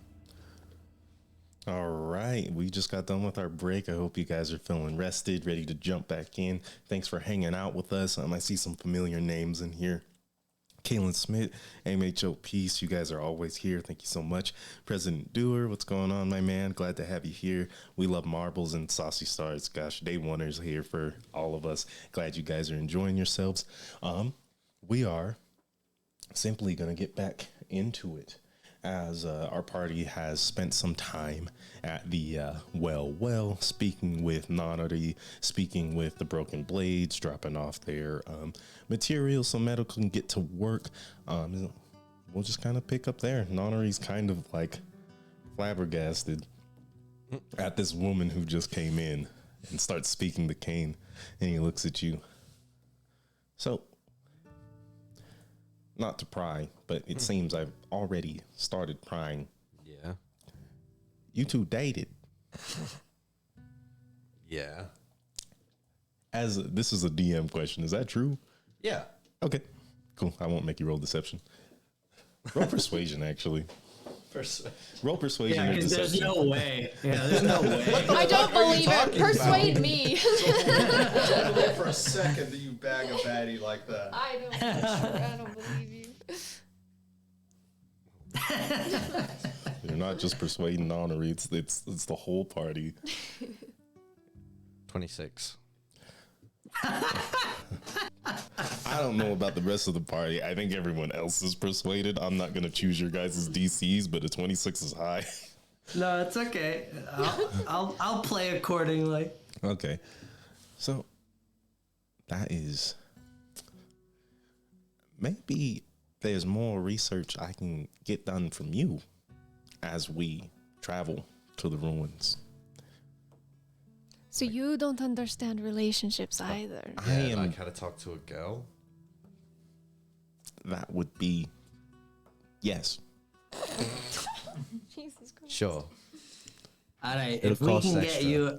if we can get you a girlfriend, yeah, our price increases because you see, we gotta beat them. So, if that means we're going to do this before we leave Oh my or God. throughout our whole journey, Both. if You know, let's say, just meet me at a tavern of your choosing. now, to be clear, I want something more than just one night.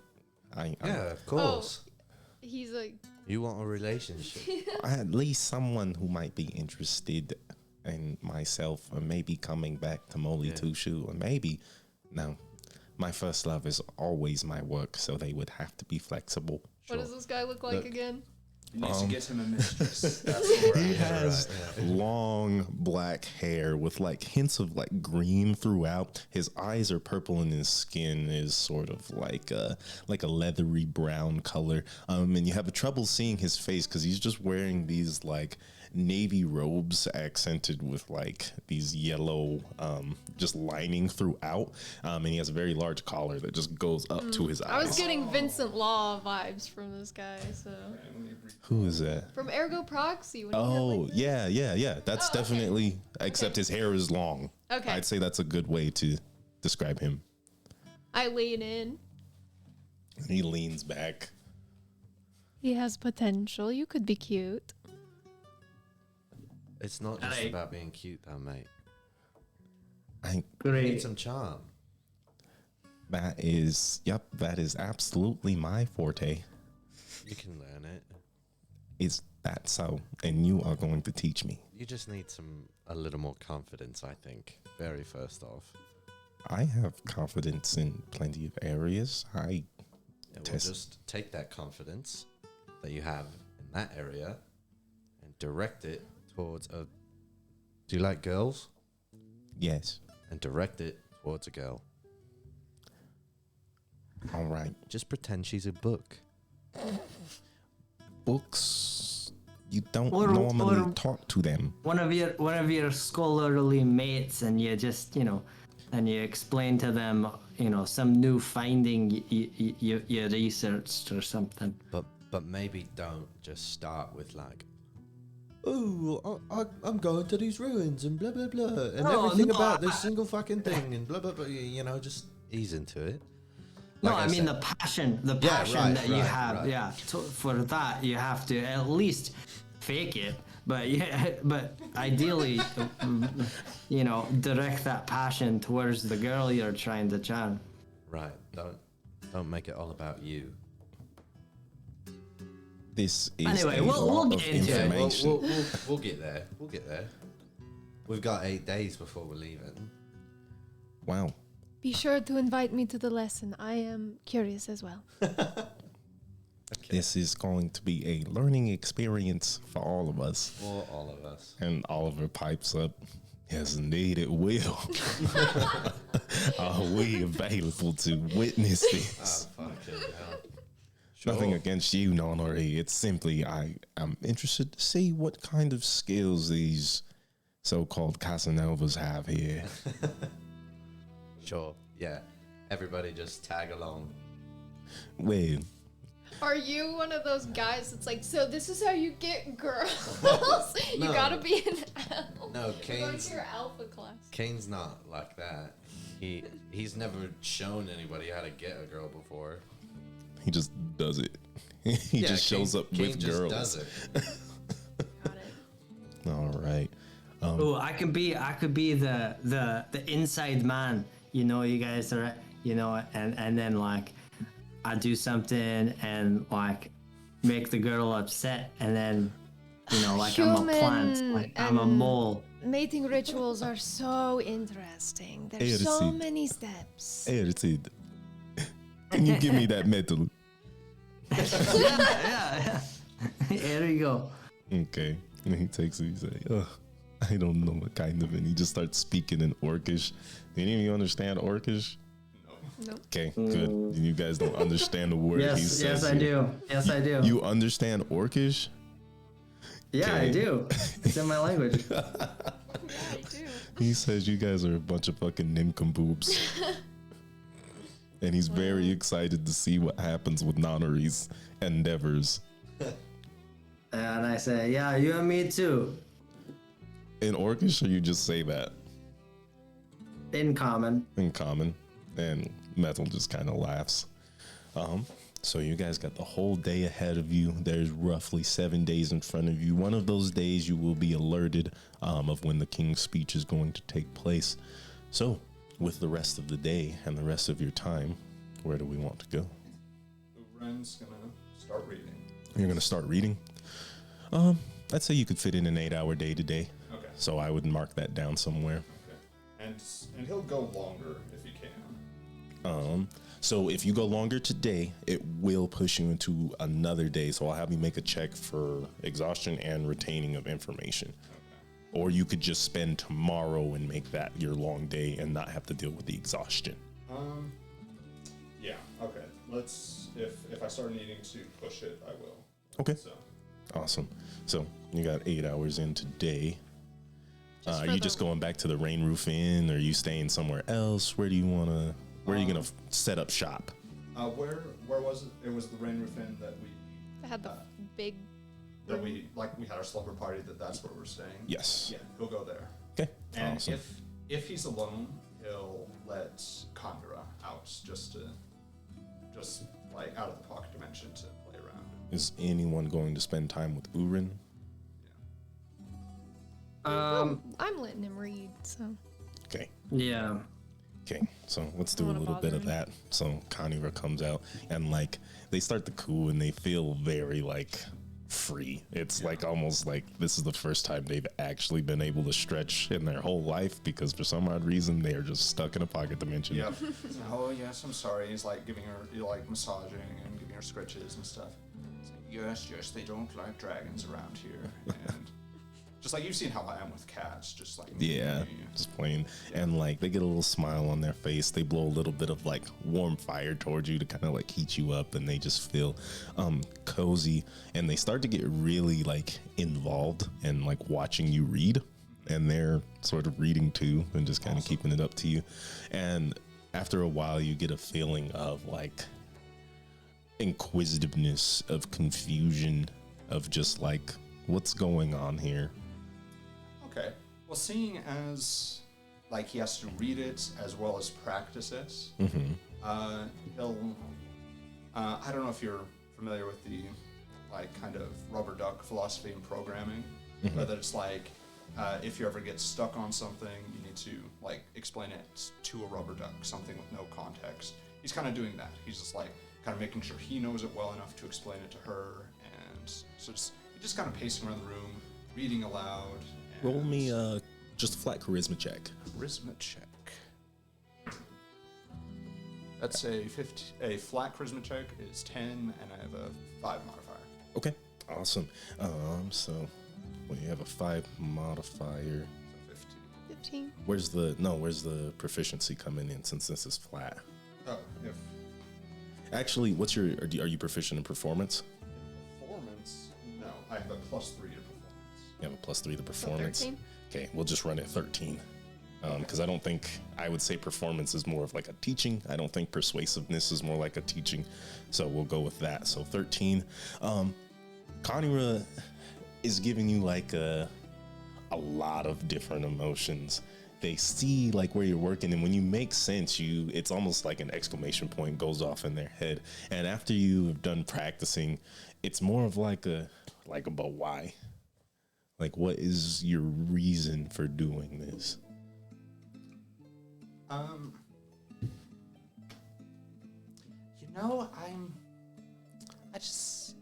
It feels like it's a good thing to be able to do. It's something that's, well, bolster myself and my allies, and the stronger we are, the easier it will be for us to attain our goals. And they sort of nod in understanding, and they start flying around the room, and they're flying, and they're flying, and they start going faster and faster. And you just get this feeling of like, why are we still in here? When are we going to leave? What's next? And he just like keeps reading and says, "Oh, I have some bad news for you," and turns the page. All right. And then we'll move on. So what are you guys doing? While Uren's back at the main roof reading. Kane wants to go see the mother at Mother Dreamer's Ganaya? Keep. Yep, Mother Ganaya.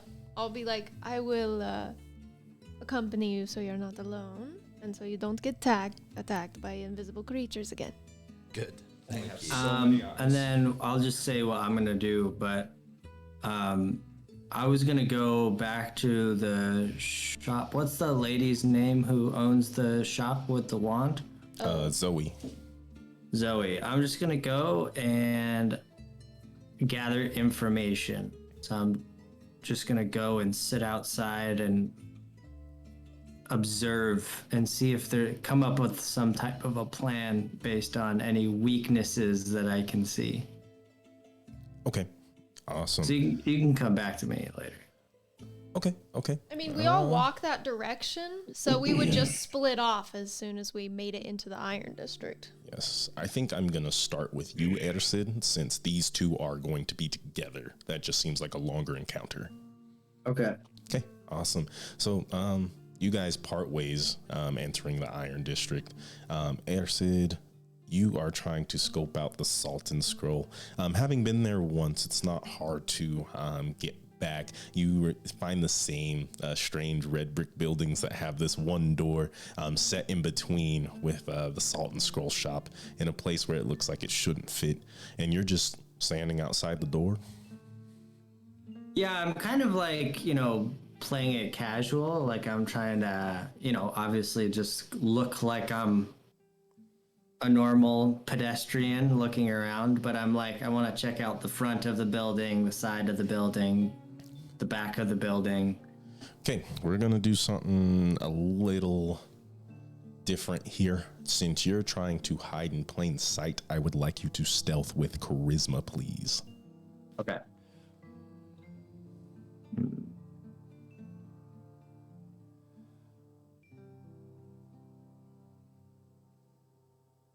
$14. 14. Okay, let's see.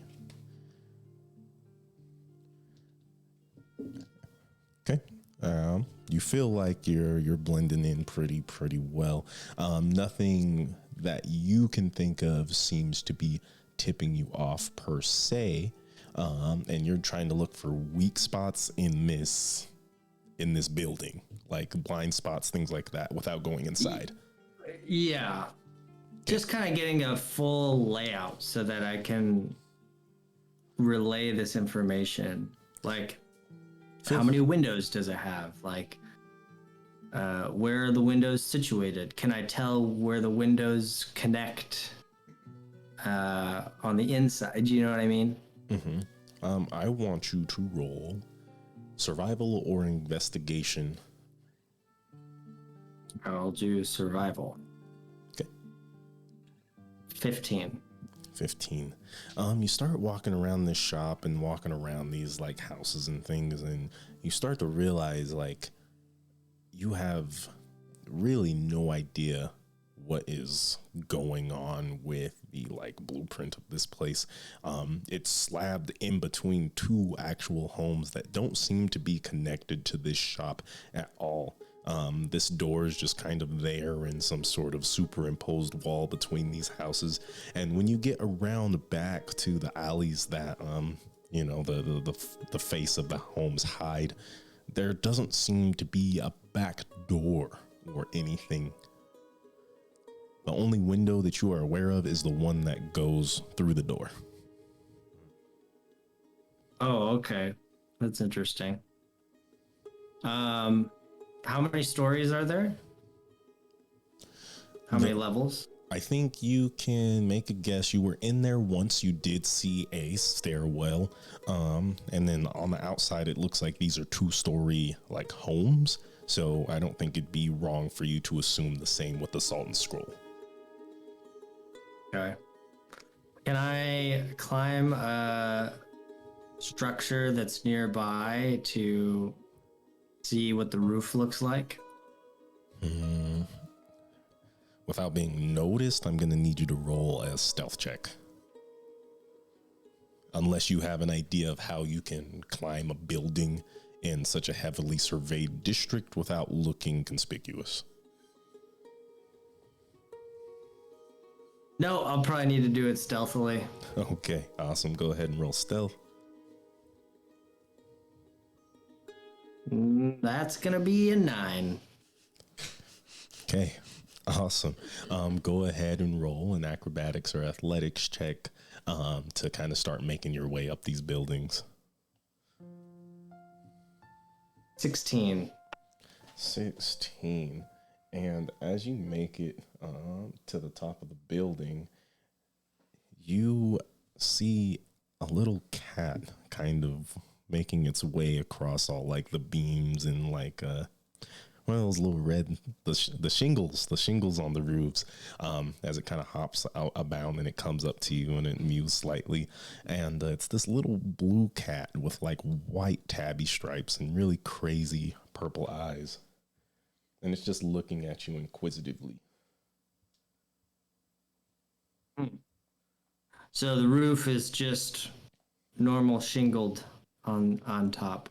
Normal shingle on top with the there's a couple of like chimneys and other like you would say roof access portions where it's kind of like you could chill on the roof. You don't see like any what you would call like patio furniture or anything there, but you could hang out up here if you really wanted to. Okay. No doors on the top. None that you can see.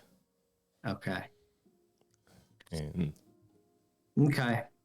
I'll get down before anyone has a problem. okay, awesome. And as you get down, the cat sort of like follows you, jumping on like little beams and little ledges, and just kind of tries to stick close to you as you go around. Where you headed? I guess just to catch up with Kane and Narissa. Okay, so you're going back to the Dreamer's Keep, and on your way out, the cat kind of like stops in front of you, and it looks at you, and you hear this voice. So, are you perusing the roofs? I'm sorry, how can we help you? And behind you is Miss Zoe, the proprietress of the Salt and Scroll. Oh, I'm sorry. Well, I'm just new to this area, and so I couldn't find my friends. And so I thought maybe if I'd climb up there, I could get a better vantage point for the rest of the city. So I was in the infirmary earlier, and I know that's where they went, but I can't seem to remember which direction that was in. I'm going to need you to roll a deception. Okay. Roll well. She goes, That is I don't have any deception, so that's a flat 10. That's a flat 10. All right. Let's see here. Strange. Little Violet here has been keeping an eye on you ever since you made it to the roofs. And it didn't really look like you were looking for anything, at least not in the city. Well, I was. I don't know what you want me to say. I mean, that's what I was looking for. Strange. It's just, with a shop like this, we do have to be quite on high alert. I would maybe like to request your services and maybe seeing if there are any weak spots as far as how we can get into the Salt and Scroll. This is a very dangerous town, and I can't tell you how many times people have tried to take from my shop. I'm sorry, you want me to tell you if your shop has any weak points? Well, I think if we're going to be doing business together, you do have a certain set of skills, though lying is not one of them. Listen, Zoe, I don't know what you want me to say. Like, I mean, I think we can simply start with the truth. all right. Let me try again. So I was walking with my friends, and I got separated, and I needed to get a good vantage point to help me remember where the infirmary is located. Like, I'm sorry if it seemed a little weird. I apologize if it looked like I was like snooping on your shop. I promise you I wasn't. So I'm sorry if it looked You like know. I was looking for points of entry. I was definitely not looking for points of entry. I'm sorry if I look like I'm doing crime. You can either roll deception or persuasion here. Deception for looking for your friends, or persuasion that you weren't trying to get in. Actually, no, it's all deception. 18. Jesus. There's I'm not sure how much time you have, per se. But if you would like to come in and join me for some tea, no one's really here now. So if you are away from your friends, I'm not sure how busy they are, but we are, how do we say, business partners? Oh, that's very kind. That's very kind. But you know, we'll be here for some time. I'm sure we can meet up and talk about the details of our business relation. But I really must be going. Kane needs to get an eye patch, and we were gonna, we've got other errands to run, so. We'll meet up soon enough. I appreciate the offer, though, really. I see. Well, rejection is never something you get all that used to. I do hope that the next time you come, it is with the rest of your friends. And through the front door.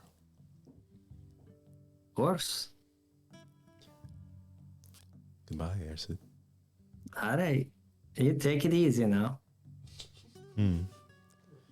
And Jesus Christ. little Violet kind of prances like around you in a circle, and they look at you with that knowing face, that almost hypnotic face that only cats can look at you with.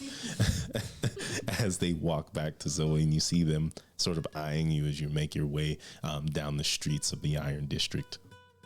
And Kane, Narissa, you guys find yourself in the Dreamer's Keep with the same white marble. There's not as many people here that look like they're being tended to. You see the same old little Barden. He comes up. So, how are you? Are you here to see Mother Ganaya? I am doing well, I suppose. Thank you. And he kind of looks, he's like, do we need to help you patch that up again? How is that faring? No, it's fine. It's fine. It's not as good as it used to be, but, you know. I understand. Well, I will go get the mother for you. Thank you. And some time passes, and finally, Mother Ganaya appears without her large crested hat, just in the same robes with a lot of like the spikes that are popping out, arms in her sleeves, walks slowly towards you. So, Kane, you brought a friend. Yeah. So, you would like to take me up on my offer? I would. How much time do you have? Well, I suppose the rest of the day and night. And you? Is this something that you need to do alone? I'm assuming so, but you know, if it comes down to the night and you're not here, perhaps I'll just stay so that I don't get bushwhacked walking back. I provide these services for all who think they may need them. Kane simply screams that he needs assistance. In what?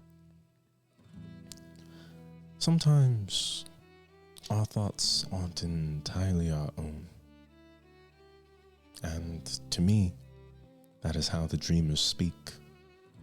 And so, I help those walk the path of the dream. People talking in your head. Sometimes. Other times it's simply memories that aren't yours, or visions of a faraway place that you've only dreamed of. I look at Kane. Are we going through the same thing, or? I don't know. I don't know what you're going through, but I've been going through visions, I guess you could say, for a long time. Yes, mine is much more recent.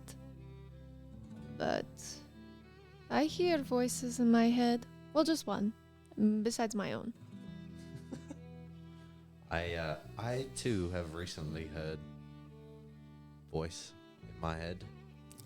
So, this is serious then? Yeah. Well, it must be. You knew. Well, not about her. Oh, right. I would be happy to take care of you both, though it is much easier if we can spend the time alone. You can go first. Okay. I will wait out here. If Erced inevitably comes back, then I will be here to tell him that we don't know how long this will take. And Barden kind of comes up. I would be happy to keep you company. We always have food and drink available.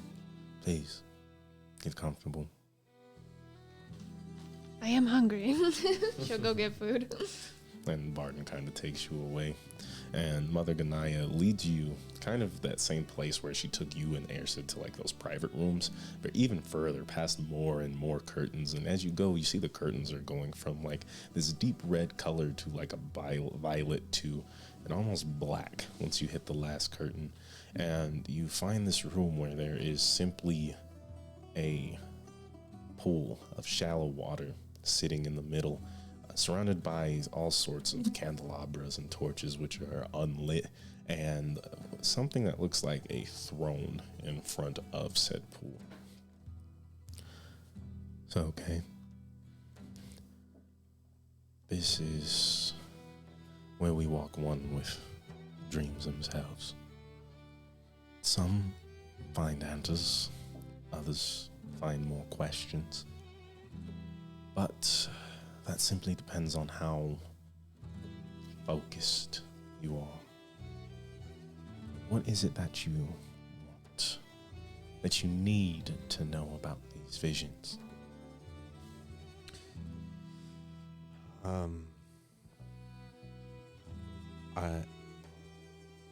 I need to know, I suppose, I need to know who this other me is, who I've seen. I think I understand. Well, when you are comfortable, whatever that means to you, I'll have you lay in the pool. Okay. I will walk you through a sort of meditation. And if you trust me, we will, well, for lack of a better word, put you to sleep. Okay. Dreams Gonna are baptize your ass. Yeah. dreams follow the realm of the unconscious, so for you to be conscious during may hinder our progress. Sure. I'll take off my jacket and cloak and my boots. Okay. And you lay in the pool, which is a very comfortable temperature. It's not too hot, it's not cold, very just like room temperature. You lay in and you start to float. And you look around as Mother Ganaya starts to circle you. And she's chanting all kinds of strange words until finally you see the lights on the tips of the torches begin to glow in a sort of bluish, purplish flame. Some are white, some are almost black, and you find yourself slowly fading in and out of consciousness until even with this room lit with fire turns black, and all you can see is Mother Ganaya circling you. And as she does, she begins to undress. With every revolution, more clothes come off until they turn to you. And what at first you saw was the unclothed visage of Mother Ganaya. Now stands a reflection of yourself. May smile. So, come back to find me, did you? I did. And you wonder who I am. Yeah.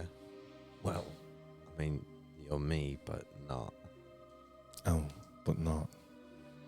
No, you can't be. Are you so sure? Well, that's what I've come to find out. And you think just because you have some sort of guide that I will tell you? No.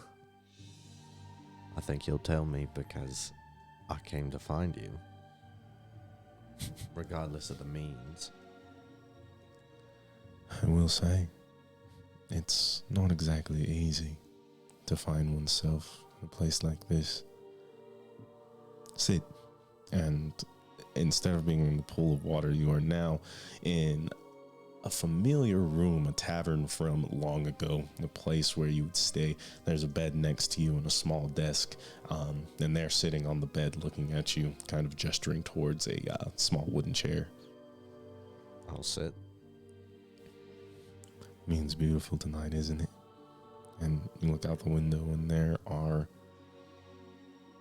3 moons sort of swimming in and out of each other, red, pink, and white, like lights sort of flickering around you, flashing through the window, and water begins to come up from the floor. So, ask me anything. You have until this room fills up with water.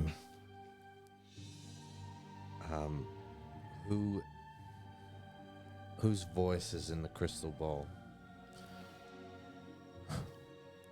Well now, if I'm you, what makes you think I know things that you don't? Okay. Can't answer a question. What? What is the relevancy of this of the moon? And they look and they smile. The moon is mine. And if you follow the moon, I think you will find me at the end. And who are you? Someone who cares about you. Is there a way to bring dead people back to life? Wouldn't you like to know? Everybody you talk to says that. Is that really why you came to talk to me? To bring her back? That is what I want. And at this point, the water is up to your knees. And where you were just looking at this vision of you, now you see the face of your mother in a barmaid's dress, a white gown flowing around her feet, and sort of like a purplish velvety overall top, where she grabs a violin and begins to play. Kane, you miss me too much.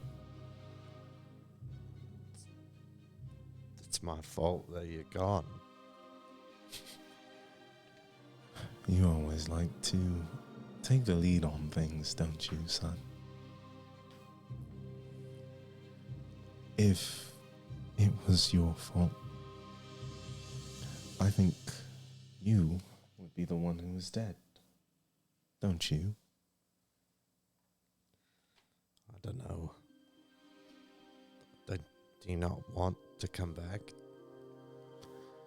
And they stand up and begin the way to the water close to you, and they wrap their arms around your neck.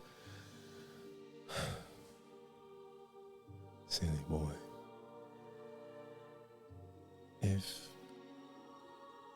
I were to come back, then where would your song be?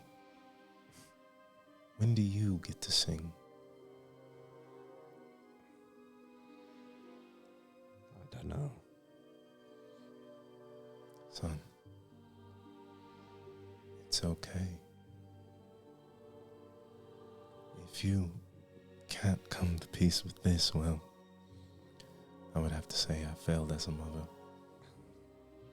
You didn't fail. Oh. Says the one who's not dead. Well, again, through no fault of your own. A question for you. Do you know where my father went after he left? And they sort of smile. You know, if there was one thing that I loved about your father, and at this point the water is up to your waist, is that he shined just like the moon when it's full. When he left, so did the moon. So my guess is wherever he is, the moon shines brightly and fuller than it ever has here on Elbrin. whether you can find him, well, that's up to you, isn't it now, Kane? I suppose I'll follow the moon. That might be where your dad is. Or that might be where I am. And they turn back into you in the blink of an eye. The water is getting up to your chest. You're running out of time, Kane. I don't know what else to ask. Oh, really? Well, how about I tell you something? Your friends, your life, everything you've worked for, do you really think that you did this all on your own? Are you saying it was you? I'm saying be wary of being used. I did feel that way. One more question. It's up to your neck. Who wants me dead here? Who wants me dead? You're an obvious talent. And there are those who would like to steal talent. Keep that in mind as you travel. And the water finally comes above your head. The moonlight dissipates and you are left in darkness. As you awake, you are back in the shallow pool. Mother Ganaya is in her throne, hands perched together in a prayer formation. So, did you find anything? I think so. So this did help. Yeah, helped, hindered, found questions, maybe answers. It seems that whatever is with you carries something very, very dark. And she sort of gestures at the pool. And as you look down, it is full of a strange, inky, black liquid spreading throughout. And as she leans down and touches it, it clears up in a bright white light. Hopefully that, whatever that was, doesn't bother you for a while. Fucking hell. I hope so. I'll stand up and walk out of the pool. And as you walk out, you hear a voice. You're very interesting. And so are you. Am I? Now, you don't talk to me very much. Well, I was going to talk to you earlier, but, I got busy.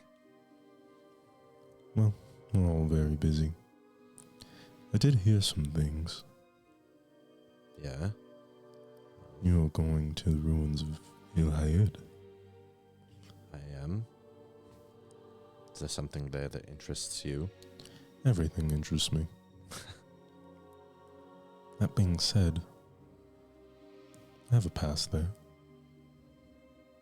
You do. One might say that. Well, when I get there, be in touch. Perhaps I can help you reunite the past. Well, if you do, I'll have a reward for you waiting. I do like a reward. Yes. I am one for rewards. Me too. And they sort of, you feel a very telling absence that they are no longer in contact with you. Mother Ganaya sort of speaks up. Whenever you're ready to leave. Right. Sorry. No. I understand it can be kind of a jarring experience. I'll get dressed, put my boots and my jacket back on. Will you let Narissa, no. I will. Actually, I'd rather her not get lost, so I will come with you. Okay. Wandering aimlessly. Yeah, I got you. I know where to go. And you see her kind of drop off Kane. Barton's just like, well, I guess it's your turn. How did it go? Oh, it's really great. I will say, keep your wits about you. It seems very real, Okay. whatever happens. All right. Wits about me. Yes. Understood. All right. And Oh, follow. Mother Ganaya takes you to the same pool, asks you to get comfortable and lay down. Okay. I'll keep the mask on, though. And before you make your decision, she just says, child, you are safe in the keep of the dreamers. Are you sure? You would not be here if there were any danger. Do I trust her? Do you? Are you going to roll insight? Yeah, I'm going to. 5. There's nothing that leads you to believe that she Alright. has ulterior motives. I'll take it off, but I definitely kind of keep my face a little. And she sort of looks at you. There's no need to hide. I do not judge. Guess that's why I'm here. Feel free to lay in the pool.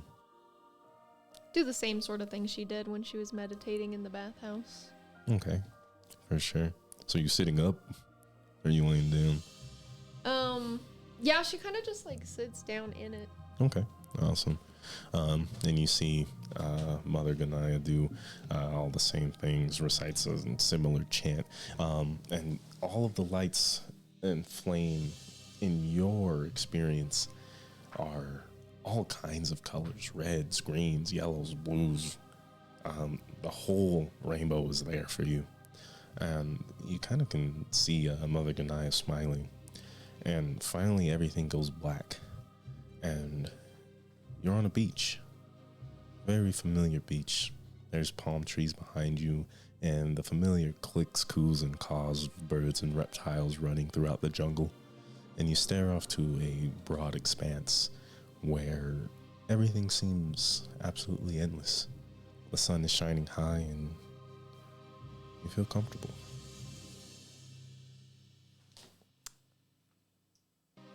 I guess she probably, very instinctively looks around for Isahu. Oh, I think that's just the first thing that she thinks about when she's like in this area. and you look, and at first you're like, no, there's no one here. And then you see, standing near the edge of the jungle, the familiar face of Isahu. They look at you with a very just kind of blank face and sort of wave. She's probably a little startled, but she'll walk up to him, kind of like looking over. She's like, this is pretty real. Are you confused? Why are you just standing here on the beach? What were we doing before this? Training, of course. Right. What else? Well, in a place like the beach, we were reminiscing, talking about how you didn't come home. You fell off a cliff, and I must say, I am impressed you made it back. Fall. Funny thing for you to say. Are you looking for something? Of course. And I don't know if it has anything to do with you. or if this is what my mind finds comfortable. Well, do you think the answers that we have here would make you uncomfortable? Why am I different? Walk with me as he takes you on a stroll through the jungle. You are different because you've always been. Have I? I suppose I hesitated to kill you. And where did that hesitation come from? Because I didn't want to kill you. Strange, because I have no problem killing you. Oh, I know. And she kind of like touches her chest where the scar is. Trust me, you didn't hesitate for a second. And why do you think I decided to let you live with these newfound experiences in your body, in your mind? That's the thing. I don't really know. I've thought about it, but it seems like a random chance. There are things in this world that feel random, but I think you would also agree that those who sleep dream, and when dreams wade into real life,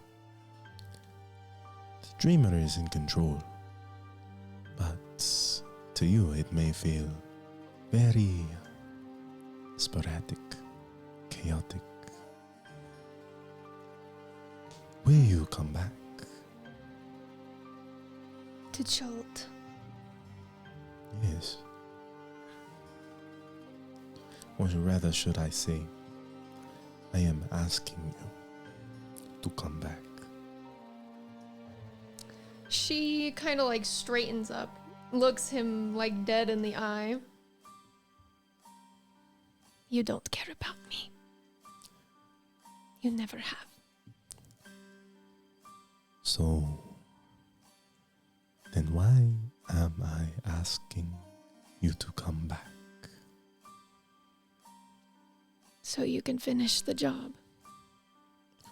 Or maybe there is something you need to do here. And the creature you are now is the only way that you can get it done. Interesting. Well, if I do see you again, the real you, I'll have no choice but to respond to how you hurt me in kind. And they sort of laugh, and they take a feather out from their headdress and they give it to you. Follow the feathers, and if you find me along the trail of wings, then be sure to clip them fast. And the light from the sun brightens until everything is white. And you hear a voice saying, "You would do well to go to Ilhaid." And you're back in the shallow pool with Mother Ganaya sitting in the throne, staring at you. So, are you any worse for wear? Wits were definitely kept about me, so I am fine. I'm glad to hear it. Did this help bring you closer to your goals? I think it cleared a few things up. Good. And she looks at the pool. You are innocent, it seems. I am. You've left nothing behind. Interesting. I think you should be grateful, as we all are, to have started with a clean slate. I suppose I should be. And she just kind of like wipes the bottoms of her eyes. What is? Ugh. That is also, I think, something you should be grateful for. Well, it's new. And the world itself is always changing. So embrace what's new. And trust that your past has nothing to do with your choices. Thank you. Keep it in mind. She sort of bows. Well, enjoy the rest of your day. If you ever have new dreams, please, we are always offering guidance. Of course. Put the mask back on, put the cloak back on. Okay, you Walk go out. back out and you find Kane. Find Kane. I go, was that therapy? I suppose it could be. Did it help you? Did it help you work through some feelings that you have? I think it just made them more. Which I don't know if I like. Did it help you understand them? Little bit, yeah. Then I suppose it could be some therapy. And on that note, you will say Ersid comes in, you guys reconvene. What's the move? Oren, you'd probably, I mean, if you're going to spend the whole 8 hours, you're probably just reading, right? Okay. He's a reading machine. Man, I love it. You're back at the hotel just Yep. talking to your dragon. Well, Irshad, did you find anything? Yes and no. Well, I don't like the no so much, but let's hear the yes. Well, why don't we talk about it when we get back? I'm sure. Right. What were you lot doing here? What, Rissy, are you crying? You can't see. I am wet though.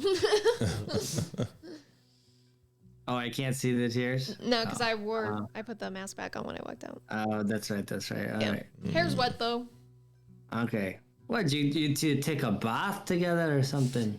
Well, not together, but I suppose in a sense we took a bath. We were walking through dreams. We were What? having a therapy session. Yeah. Oh, really? Narissa, you had a therapy session. I think so. So, how'd you like it? I don't know if I liked it, but it was helpful. Good. That's what that's what I've heard is kind of the point. They're supposed to be helpful. Yeah. So, all right. Great. So let's go then, yeah? Yes. Yeah. To where? Great question. I guess just back to our hotel. Our inn, I mean. Okay. You go. The rain roof. All right, back to the rain roof. As you guys get there, you do see what's up. When he hears the door opening, he won't even look up. He'll just kind of return Kanira to her Pokeball. Nice, I like it. You guys head upstairs. As you get there, you do see Tiana, and she sort of waves at you. I'll walk over. Hey there, stranger. Hello, how are you? Working. Fun. How are you? A little worse for wear, but, I could still see you. So that's a plus. Roll flat charisma. I can still see you. Out of one eye. What happened? Just flat charisma. Yeah. Oh, boy, that's a 5. It's a 5. Yeah, Sally, you and all your jokes. Yeah. Just a joke. Just a joke. So, am I also a joke? No, you're not a joke. Well, if I am not a piece of comedy, I hope not to be a piece of tragedy either. Sometimes those are the best stories. Yes, but tears are not my favorite. Nor mine. So, it sounds like we're in agreement that maybe we should see each other again Please. tonight. Or are you leaving soon? Nope. I will be here for the next week or so. And then you're leaving. Then I will be leaving. To do what exactly? Places to go, monsters to kill. Oh, you got a job. Yeah. That is unfortunate. I do hope you'll be back. I hope the same. Well, It is the plan. I certainly would ask you to be a little more sure of yourself, since we're trying to avoid some tragedies here. Right. Yeah. Well, you never know what's going to happen out there in the big bad world. Well, I do know, as I have to get back to work. I will see you tonight Sure. at the usual place. Yeah. Of course. Sounds good. And she kind of waves as she just kind of goes back to her job, letting people in. I would wink, but as Irsed informed me earlier, it looks like I'm just blinking. So I will just turn away. You have to do it really over Yeah, exaggerated like a very deliberate that. blink. Yeah, you gotta lean into it. Right. Yeah, cock your head to the side while Yeah. you're You just use your closed eye and lean into the closed eye. You wink with your eyebrow. Okay, you guys are headed back up to the room. Are you guys going to do anything for the night before we move on to the next day? I don't. Yeah, think so. I'm gonna not, tell them. But Oh, right. go ahead. Oh, Oh, Tell, yeah, tell. do tell. I mean, you could just say you tell us. That's true. You could. All right. So, as you guys went on, I stayed back to get a good look at. For fuck's sake, what's the name of the place? Salt and scroll. hey. Yes. Salt and Scroll. All right. So I'm looking at it, and there's really not much to it. I mean, there's just a door, which, upon further, thinking about it, it seems kind of an odd way to build a building. It's a 2-story building, in my estimation, and there's only the front door. There's nothing on the sides, nothing in the back. Right. No windows? No windows. The only window is on the door on the front. So when I climbed up a building to see if there was anything to see on the roof. Yeah. And? Nothing. Good. Just shingles. Just but there was a cat. There was a purple cat, I think. I think it's blue. Oh, it's blue. Yeah. So that's Zoe's cat. Yeah. I also saw that cat when we were there. I looked up the stairwell, and it was just sitting there, staring at me. So From what Kane tells me about this cat, it sounds like it is her wizard's familiar.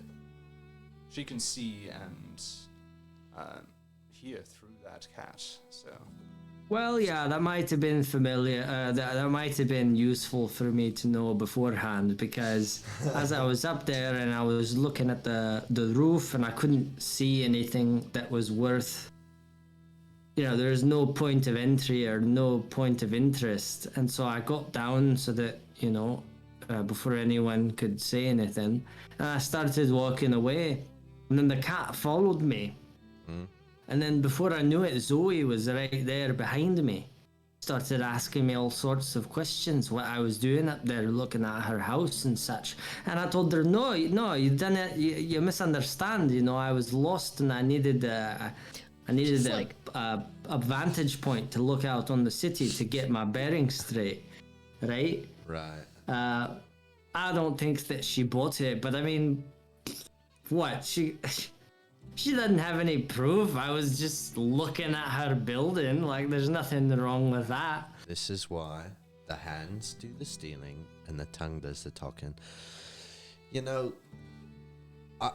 I'm hard pressed to think of a way we can get this wand from this woman without another way in besides the front door and her fucking cat.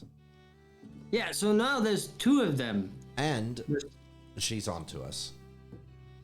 Yes, it does seem Perhaps. like you might have to wait for her to forget about this. Because if you do anything too soon, she's suspicious of you. Right. did Ersid... Oh, sorry, Fesher. No, yeah, go ahead. No, go ahead. I was gonna make sure, did Ersid tell us that, she was, already worried about that and wanted you to, test her security? Did you say anything about that part?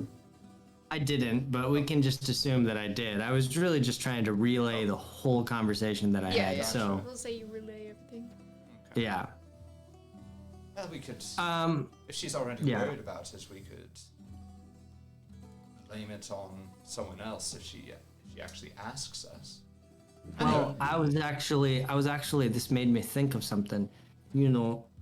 If we all had an alibi when it happened, I mean, I don't know how we could do it, but if we're all in her line of sight when it happens, or at least it looks like we're all in her line of sight, it would be a lot easier to blame it on somebody else.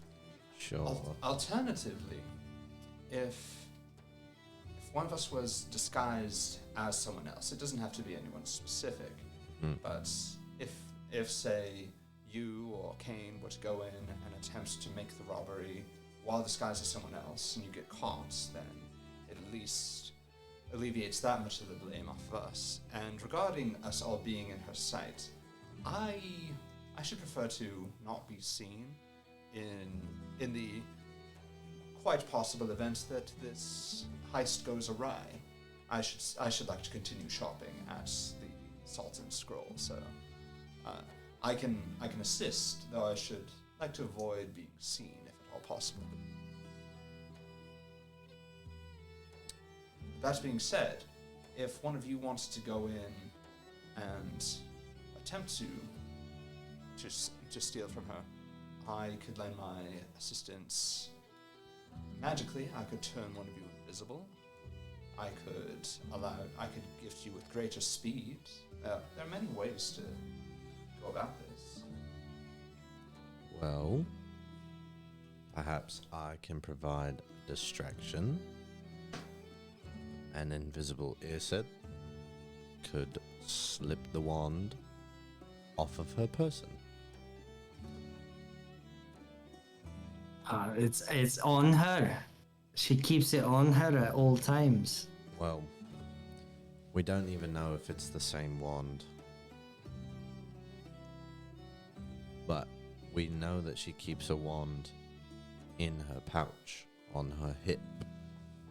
So...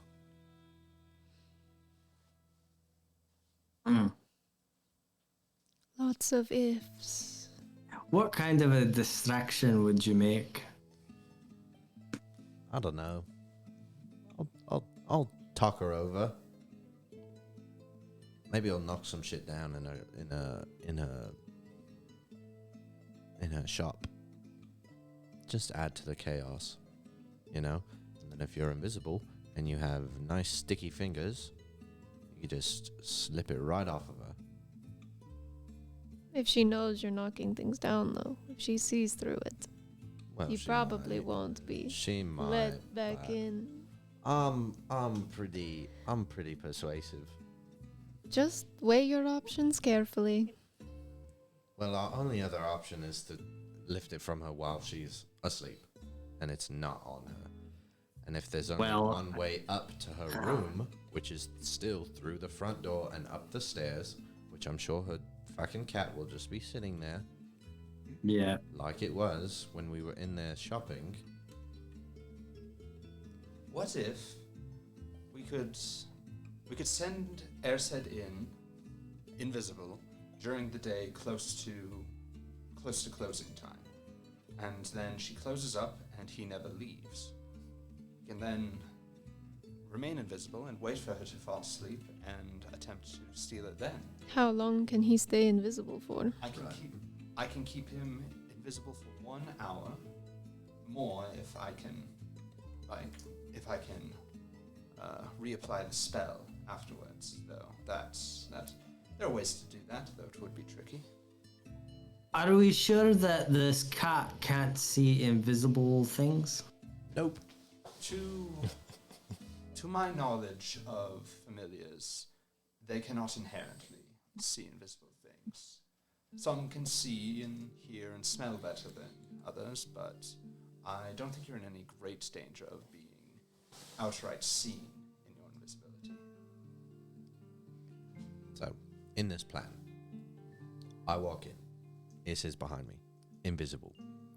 Walk in, blah blah blah, talk about whatever business I need, while Isid stands in the corner, invisible. We leave, she closes shop, I leave, she closes shop, Isid still invisible, then walks up the stairs. That's all I got. He walks up the stairs while she's up there. Perhaps she takes off her gown, puts her stuff on her nightstand. Isid then takes the it, wand, runs down the profit. stairs, and out the locked door.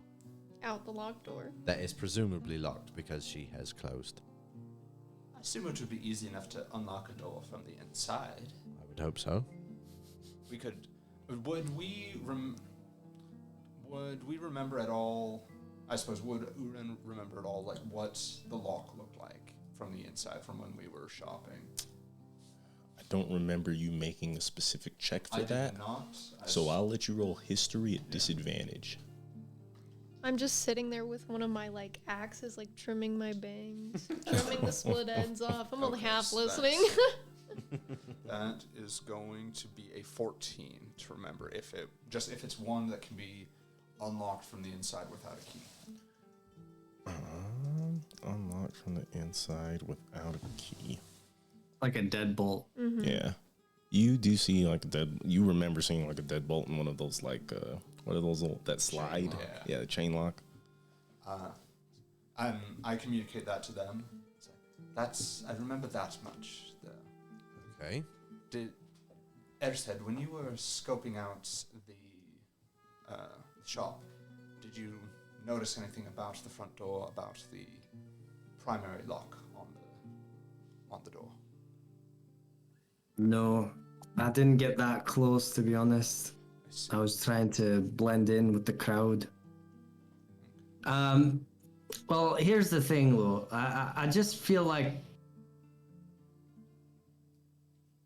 that plan where I'm invisible and staying in the shop might work, but I feel like the risk is so much greater than if we just go in during the day. How much were you given for this job? How much gold were you going to make off of it? I don't remember. I don't think there was. I think he said he would give you the amount for the wand, which is somewhere between 200 and 500. That's right. And then the rights to have more jobs. Right, and then he would give me another job. So it's the worth of the wand. Kind of rolls off the tongue, doesn't it? Worth of the wand. Is that some in universe slang now? I can see that. I like Yeah, it. it's the kinda worth of the cool. wand. Like Yeah, instead that of- is kind of cool. Like, instead of saying it's like a man worth his salt, Yeah. the worth of his wand. Mhm. Yeah, it's good. I like it. Well, I'm not sure. I kind of like the first plan, to be honest. Make a It puts- distraction. Still invisible. Yeah, still invisible. I feel like there's less. I think they Yeah. both have their pros and cons. If something goes awry in the day, then there's more. There's more ways out. Sure, but there's also more fucking people everywhere. This is true. If something goes awry at night, you have to deal with one person on the inside. And then maybe some people on the out. And if you're careful about it, I imagine even if you do attract her attention, you could take advantage of the darkness and hide in her own shop, avoid detection. If you manage to avoid detection and steal the wand, you could even wait until morning, stay hidden, and then slip out just as though you were another customer.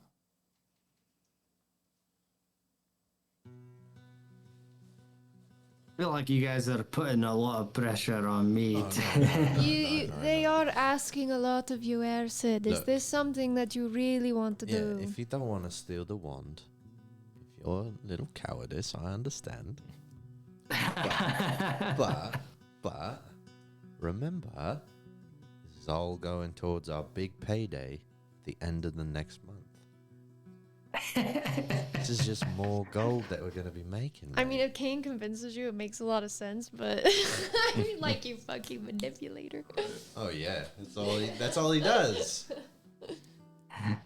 Up I'll to do you. we can do the distraction. You want to do the first one? I'm Yeah. down to do whatever you want to do. I think we need to workshop it a little more. Okay. Come up with some. I think you should workshop it less. More Why? moving parts. Because the Makes the more machine. the more you add, the more that when things inevitably don't go your way, the Right. more you'll be confused. Just have the basic outline of what you're going to do. Call it good if things go wrong in the moment.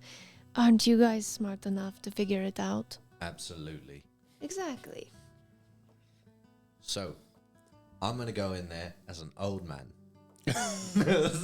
If that's what your heart tells My you. heart does tell me because I don't want to be the only one recognizable if the shit hits the fan. Exactly. You know. Yes. So, I'll go in as an old man. Isid will be invisible. I will make a distraction. Blah blah blah blah blah. Then Isid will swipe the wand, leave. Hopefully, there's some sort of signal that I can be given after the wand has been procured. I will leave as an innocent old man. Isid will leave as an innocent invisible man with a new wand. We'll give that to middleman Matthias. We'll get paid. We'll have new job inquiries. We'll make more gold. We'll make the most gold in the month. And then we'll make even more gold. How's that sound? Sounds like I'm Alright. not in this, so it's whatever you want to do. Yeah, see, that's what I mean. We've got a whole nother person who's not contributing to this plan. Do you not want to steal from this woman? I just don't see a place for me. What kind? What? Fair enough. It You is could a small heist. You could assist with the distraction, perhaps. Could. Yeah, I'm coming up blank. See? That's why she's been trimming her hair, braiding it. She's got like 4 braids all the way in the back. Big long jinx What? Yeah. blades. What if you create an explosion out on the street? I think we're getting too much into this. Excuse me. Just do what you're planning on doing, and I will wait somewhere further away. I also have a minor illusion if that helps. I can make the sound of an explosion out on the street. You can do that. So can Uren. Yeah, we can make sounds. I If mean, you made the sound of an explosion on the street, I don't know. Then what? Yeah, we'll just go with that then. the first plan? Yeah. Just go with your gut. Just send it. Okay. Are we all planned out? Yeah, but we want to make sure you have like a disguise kit. Yeah, I do. Have a disguise kit. Okay. Is there any other planning, anything that's going to take place before the yes. night is over? Oh yeah, like one thing. Ersed, was there any place that would be like an alleyway or some such that would be convenient to turn you invisible?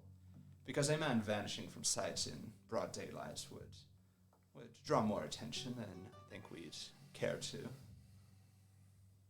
Yeah. Aaron, I think there's alleyways. There's on definitely the side. alleyways. Yeah. Yeah, you, there you was. walk through Yeah. one. Yeah. Yeah, there are. Excellent. So you and I will go that way, and I'll turn you invisible, and we can carry on with the plan from there. All right. Are we carrying this out tomorrow morning? I think so. I think if we do it tomorrow morning, early, right when she opens, it will have the least amount of people around than if it was in the middle of the day. True. Okay. Or we can wait until we're going to leave the city and go on our 12 fucking day trek. I could That hang might out be with a that good guy. I'm gonna hang out with that guy. Which guy? That Not guy we're already? going. Yeah, I'm gonna go get the horses with him while you guys steal. Okay. Do our big crow. There could be some benefit to doing it right before we leave. Yeah. Yeah, just in case, I guess. But It's up to the party. I'm not. I'm fine with either. Issa, you Alright, seem well- a little weary. What do you think, mate? Do you want to have both your legs before you do this heist? Is that it? I mean, that could help. I also think that could help. Yeah. That was my initial thought, but I'm getting antsy. And I imagine that I've forgotten his name again. Nannery. Yeah, I imagine Nannery would also be antsy if. I don't imagine this will take very long at all, objectively, though. Just so long as we do not. As long as we don't delays. fuck it up. Yes. All right, let's hold off on it until I get my leg. Great.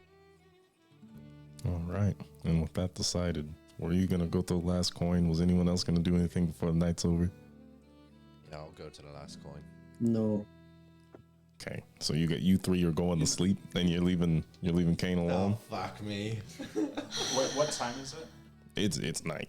Oh, it's 9. Okay, yeah, then. I will go. You'll go with him? Yes. You don't have to. I feel like I should. It's really sweet of you. I have something to give you anyway. Let's go. Oh. Interesting. Presents. And you two make your way to the last coin. You go. It's the kind of the same poppin' kind of environment there. It's pretty lively. Tiana's there waiting. She says hi. Did you guys want to role play? Yeah, whatever I'll you're just pull out the second healing potion I have.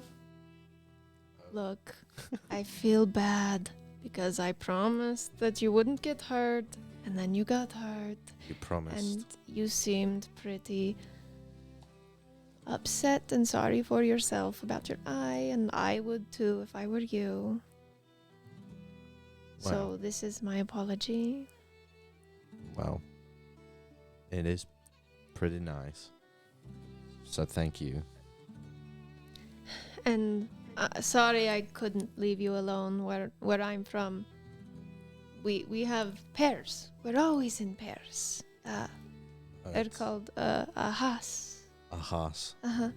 And you live with them, you sleep with them, you eat, you fight, you train. You never leave their side, never. So I'm not used to all of this splitting up. No, it's fine. And I think we make a pretty good Haas. I do say so myself. With the S. Oh, Haas. Yes. Better. Well, where I'm from, you end up killing each other. Like, the point is to kill each other at the end of that. So maybe we don't have to do that part. Well, I don't like that very much. I don't want to have to kill you. So. You would probably lose.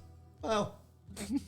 And with that, we're going to go ahead and call it a night, you guys. Thank you so much for tuning in. Hope you guys had fun.